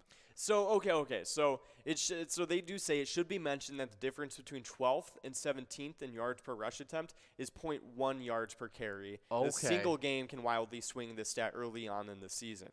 But obviously, the Vikings' overall effectiveness with the running game has been spotty. Yeah, I mean, that's what I think, because I think they're doing a good job blocking their run schemes, but I just don't think those run schemes, for some reason, Dalvin Cook just isn't keeping up with don't help Dalvin Cook. Like, Dalvin Cook's running style just doesn't fit well with this blocking scheme, even though we're doing a good job with the blocking scheme. Yeah, and it says, however, Dalvin Cook's playing through injury and still carrying the load. If he doesn't thrive, we may see more of the backup running backs. Yeah, That'd be interesting. I wouldn't be too upset to see some of those. I would love to see Kenny Ngagwu get a part of this offense just a little bit, as we've seen him be so electric in those kick returns. I would just love to see a little bit of that electricity on the offense as well. It's kind of like a Rondale Moore kind of like role, you know what I mean? Where we just we give him random little dinks and just like little screen passes over to the edge, and he just see if he can take off. And see if he can take off every once in a while, because there's not many players that can take off and look faster than all the other NFL players out there on the field at the same time.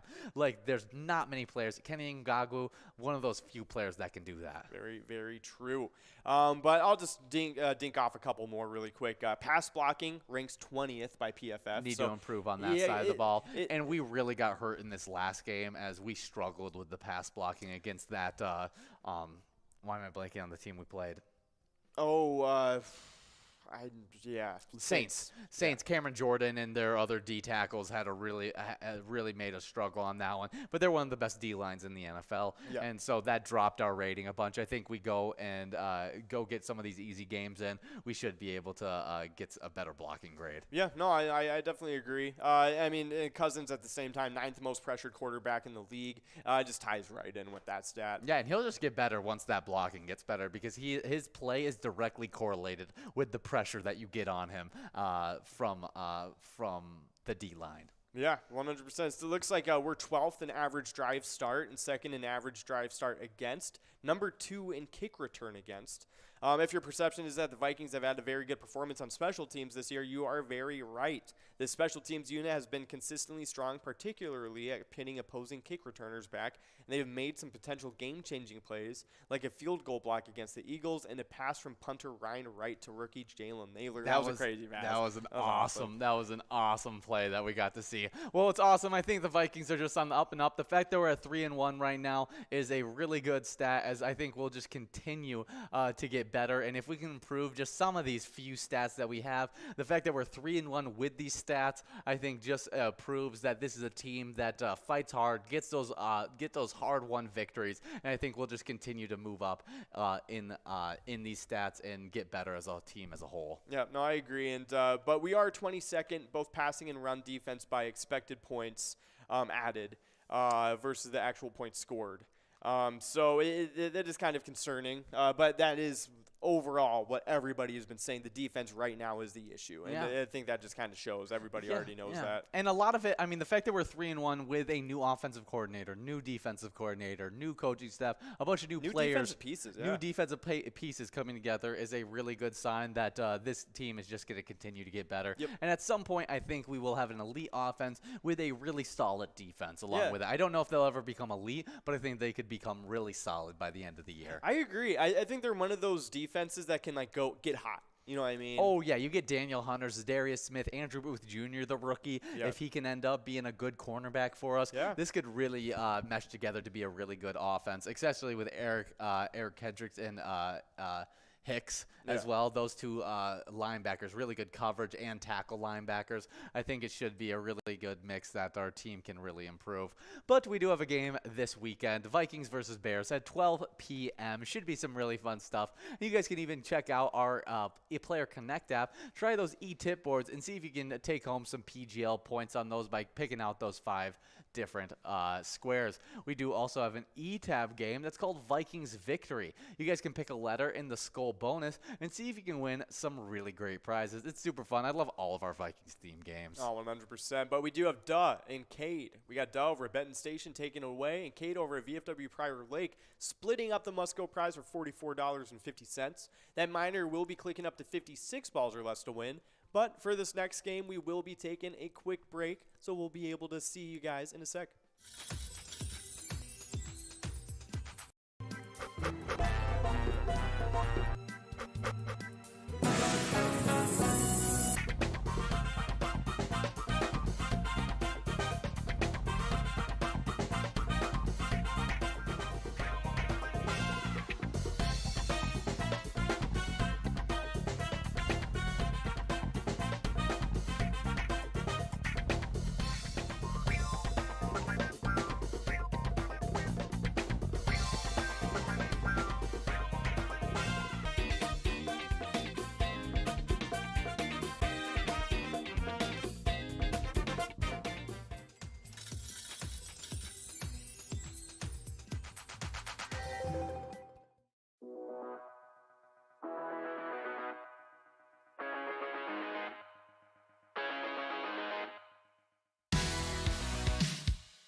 There it is. 53 balls.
We're at the Ledge Amphitheater in White Park, Minnesota.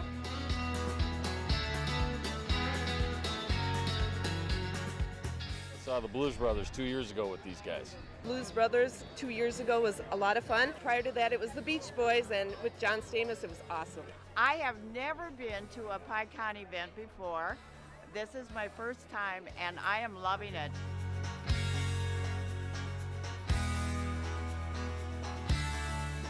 Yeah, this is incredible. We pulled in, parked, got some free beers, amazing free food. Famous days!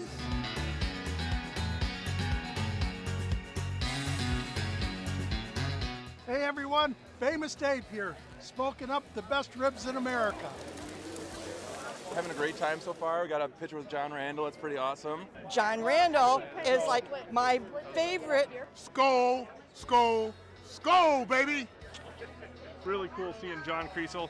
Really cool listening to him talking his story. This is my first PyCon, and I've had a blast.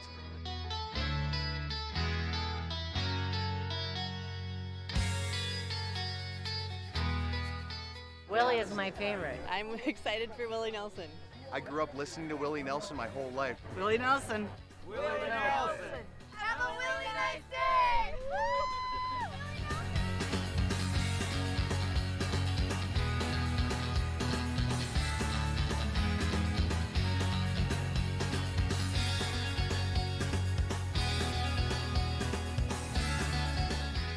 The entertainment, the people watching. Cocktails, t-shirts. Drink and eat and be with everybody. Fabulous experience. Either way, I don't know why you would miss this. That's all I gotta say. He said we're making sure to come every year. Get your butt here, man. Get your butt here.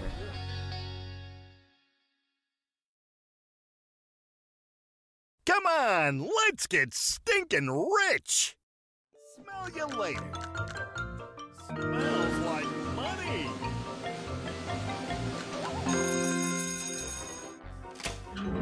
Five free plays awarded. That smells wild.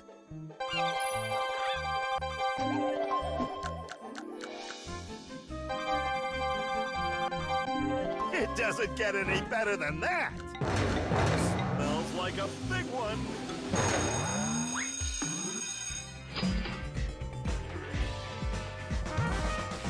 Five times multiplier. It's raining cash. You gotta play to win.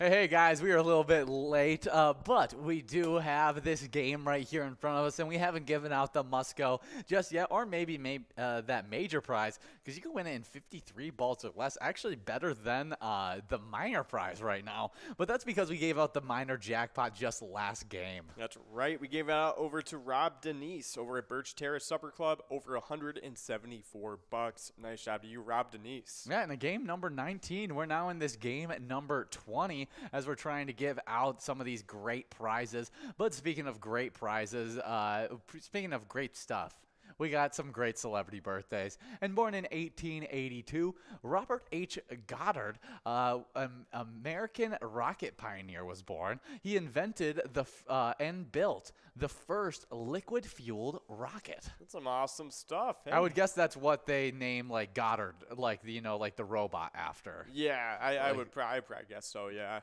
That's pretty cool, though. Robert H. Goddard. Let's take a look. Yeah. Before we go further, though, we do have Carla over at Broadway Pizza Coon Rapids taking away $98.10 on that one. Nice job to you, Carla. Not too shabby of a must-go prize to take home.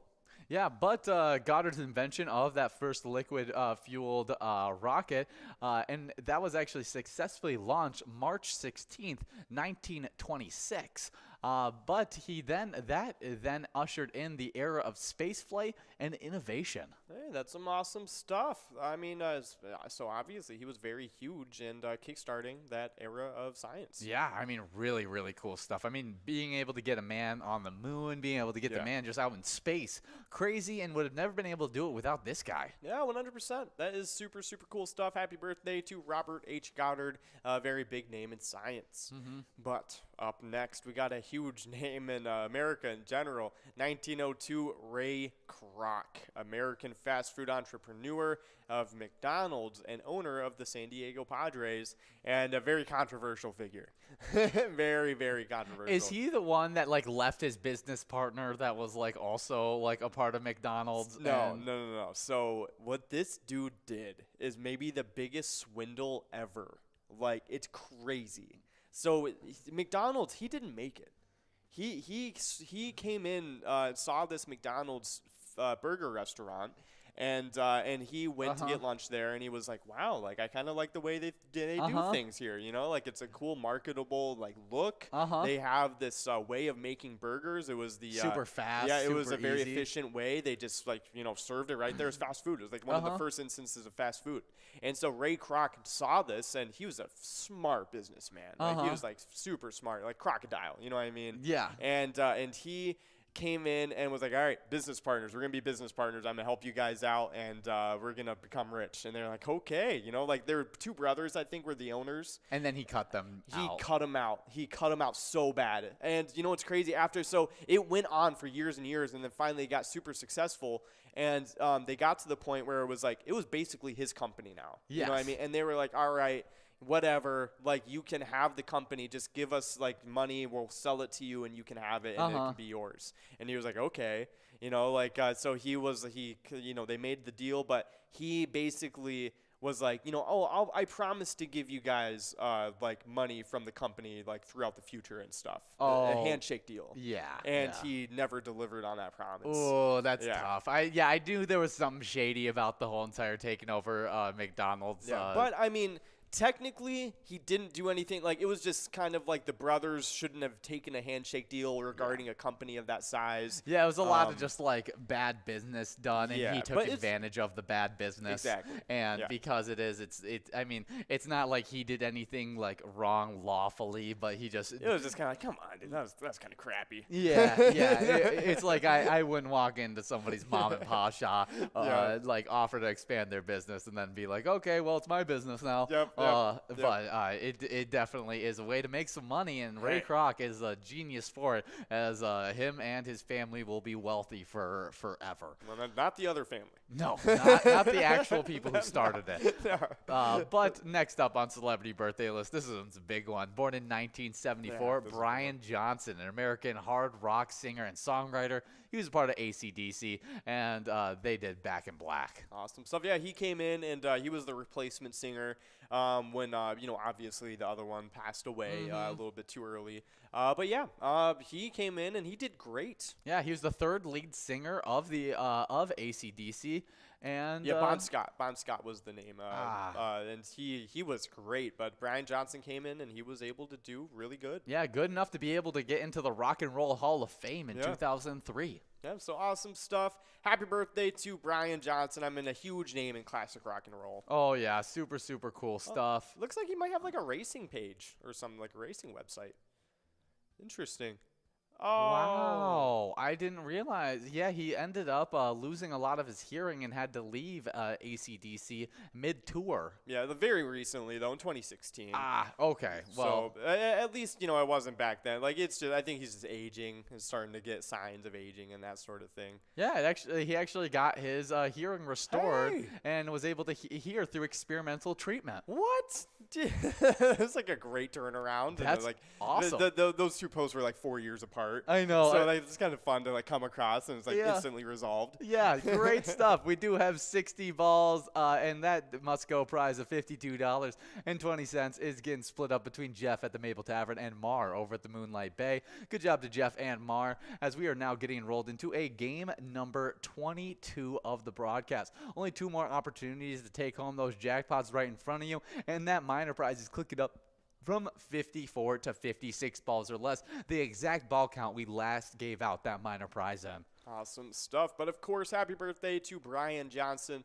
Up next, though, in 1949, we got Bill James, born as George William James. He was an American baseball writer and statistician known for sabermetrics. Yeah, I'm not familiar what sabermetrics is, but I'm sure if I knew baseball, I would know what it was. Yeah, it's just kind of like the first analytical take on baseball. Yeah, it's the empirical analyst of baseball, especially baseball statistics that measure in-game activity. Yep.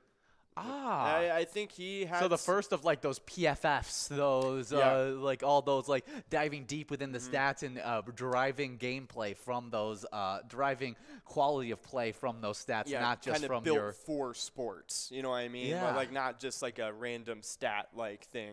But sabermetrics, I'm pretty sure. Also has things to do outside of baseball too. Really? Just because like I think the ground, like the blueprint for it really did a lot for sports in general beyond the MLB. I could be wrong though. Yeah, I mean it looks like most of the time it's used for baseball. Yeah. But I think just the way he like did it and calculated stuff.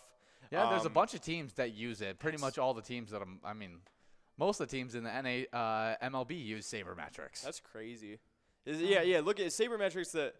So it's just literally analytics and sabermetrics are the same thing. So really cool stuff. Happy birthday, Bill James. That's awesome. Next up, born in 1951, we got Bob Geldof. Yeah. An Irish singer who's a part of the Boomtown Rats, and their popular song is "I Don't Like Mondays." For some reason I really want to say the name is like whatchamacallit, familiar to me. Yeah, he seems like he was pretty popular in the list. He even got a big picture in the celebrity birthday list. He rose to prominence in the late 1970s as the lead singer of the Irish rock band, the Boomtown Rats. He achieved popularity as part of a punk rock movement. I feel like for some reason he's more famous for like stuff outside of his music. I feel like I know him for other things. I don't know why though. That's funny though. Oh, he also organized the charity supergroup Band-Aid and the concerts Live Aid and Live 8. Okay, so yeah, that's pretty big stuff. Yeah, so he's a huge part in the whole entire just music, just like helping out people. He's a really big musician outside of the music he actually produced, but just his involvement within music. Yeah, the fact that he organized Live Aid, that's crazy. Yeah, that's really huge. I mean, we talk about it all the time in our music day history. Yeah, I feel like we always get like music days in history for it. It's so funny. Different Live Aid events just because there's a just crazy list of celebrities that perform there, 100%. and they're helping out great stuff too. Yeah, that's right. But hey, happy birthday to Bob Geldof. This is a cool one. Up next, though, we got 1963, Laura Davies, a British golfer, 4 major titles with a U.S. Open in 1987. Awesome. Love a good golfer. 100%. Born in 1965, we got Mario Lemieux, a Canadian – that's how you say his last name? Yeah. Canadian Hockey Hall of Fame center. He was a team owner as well. He's a 3-time NHL MVP, and he's now the owner of the Pittsburgh Penguins. Yeah, I'm pretty – this dude is, like, considered the best of all time. Like arguable with like Wayne Gretzky, I'm pretty sure. Like I'm pretty sure this dude is like up there. Yeah, he's one of those top tier ones. Yeah. And I mean, I wouldn't be surprised if the next guy we go over is another one of those top ones, as he's another National Hockey League Hall of Famer. Nice. But Lemieux, he actually ended up retiring early due to health issues, and may be considered one of the greatest if he would have been able to finish his very, very dominant career. Yeah, that's right. But of course, getting into the next one, 1965.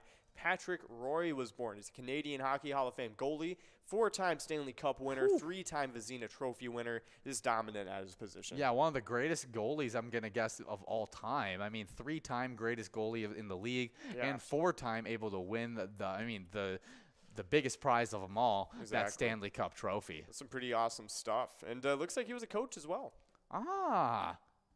Yeah, let's see. Yeah, it looks like he makes top 5 goalie all time on NHL.com. Nice. That's pretty cool stuff. But we do have a winner.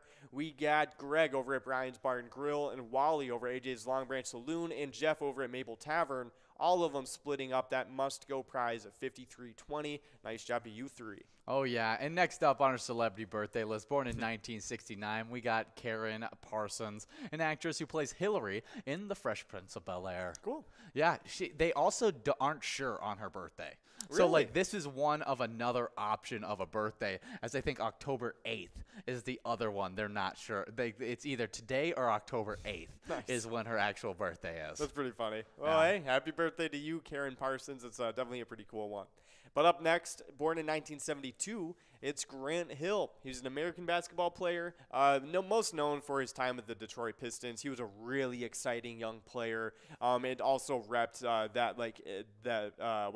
era of that like teal jersey that we had. Yes, with the piston actually on front that had the pistons coming out. Yeah, so like one of our most popular looks at the time. He was one of the most popular players too. He also if it wasn't for injuries. Yes, if it wasn't for injuries, he would have been one of the greatest of that generation for sure. But he also won an Olympic gold in 1996.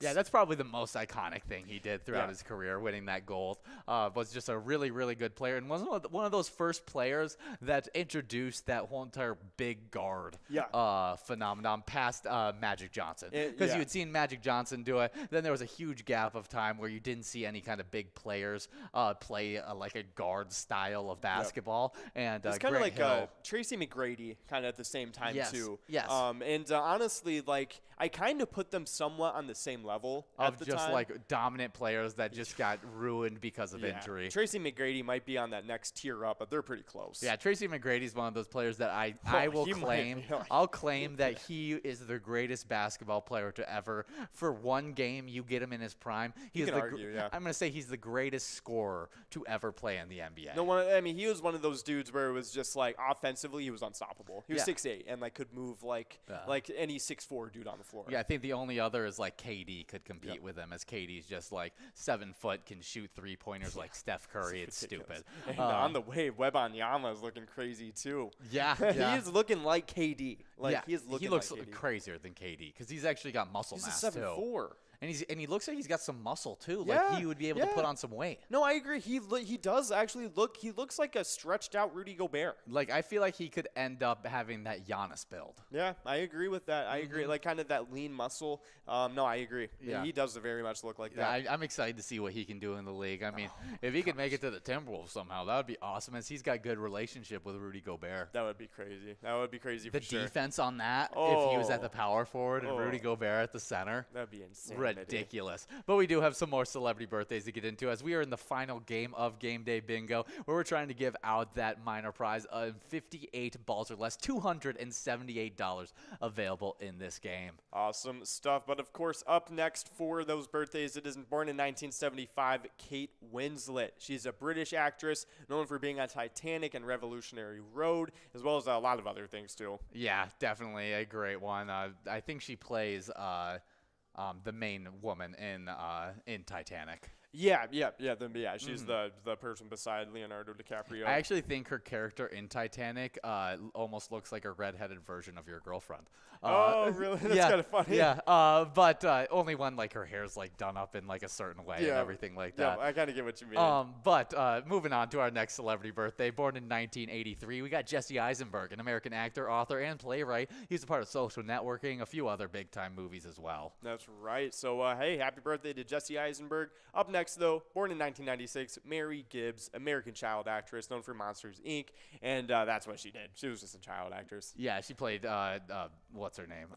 The kid. Boo? Yeah, Boo. Yeah, Boo in Monsters, Inc., which is an iconic character. Yeah, no, I agree. For it. She definitely deserves to be on the list. Even though she barely made any kind of lines or anything like that, absolutely killed the role as Boo. 100% she did. So definitely very happy birthday to Mary Gibbs. That's a pretty cool one for today. Yeah, a little bit of Timberwolves news as we're coming to the tail end of this game. Our Timberwolves won our preseason game against the Heat, 121-111. Some really great stuff, and Anthony Edwards is showing some of that summer work that he put in, improving some of those stats as he went.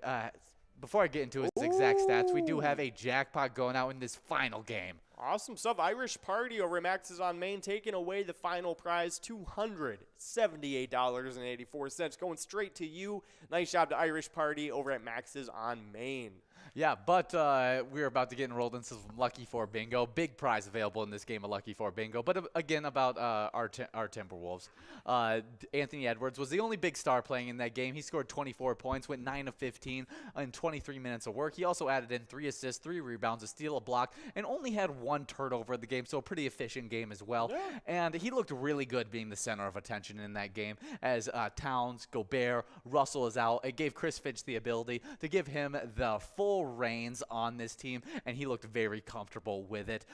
He was even playing out there with Bam against Bam Adebayo, Kyle Lowry, Tyler Hero, some other big-time players for that Heat team, and still looked like the best player out there. That's awesome stuff. I mean, we are lucky Gabe Vincent wasn't playing, though. I mean, so lucky. But tomorrow, our Lakers are going to be playing another preseason game. Our Timberwolves are taking on the Lakers at 9 p.m. tomorrow. 100%. So definitely looking pretty good for that. But we do have some cool movies that came out today. But came out in 1961. Breakfast at Tiffany's. I mean, just an all-time classic based off the book. Yeah, definally an iconic one. And it was actually Truman Capote's birthday recently. Yeah. So definitely a cool one.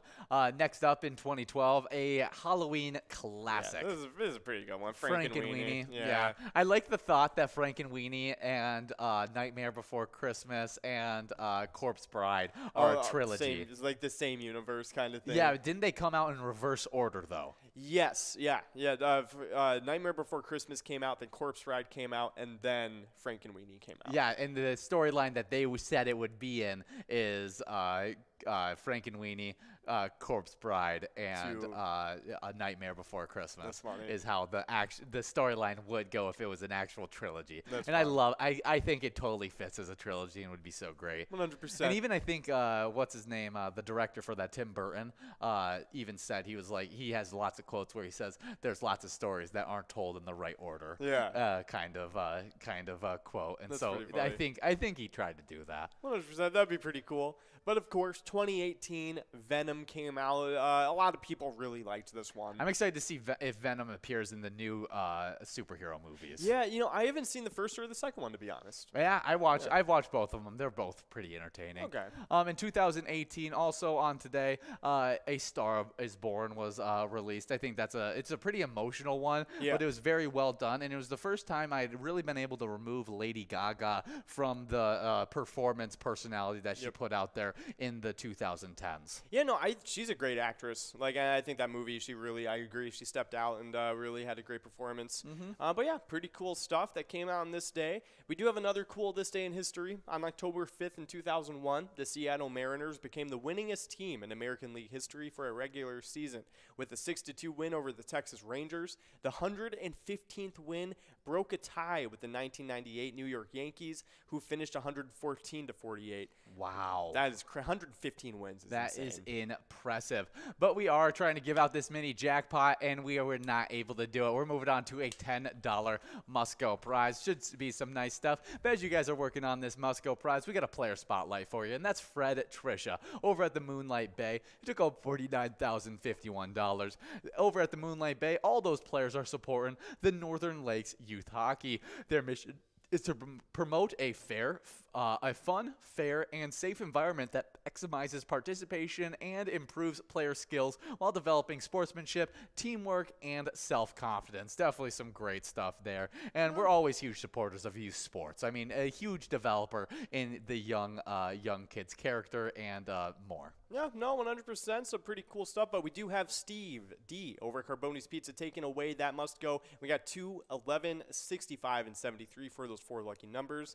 But obviously a great player spotlight. Nice job to Fred Trisha taking away that awesome jackpot and supporting a great charity. But it always leads us right back around to whenever you guys play Pilot games, your community wins. We'll see you guys later. Come back at 7. Smells like a big one.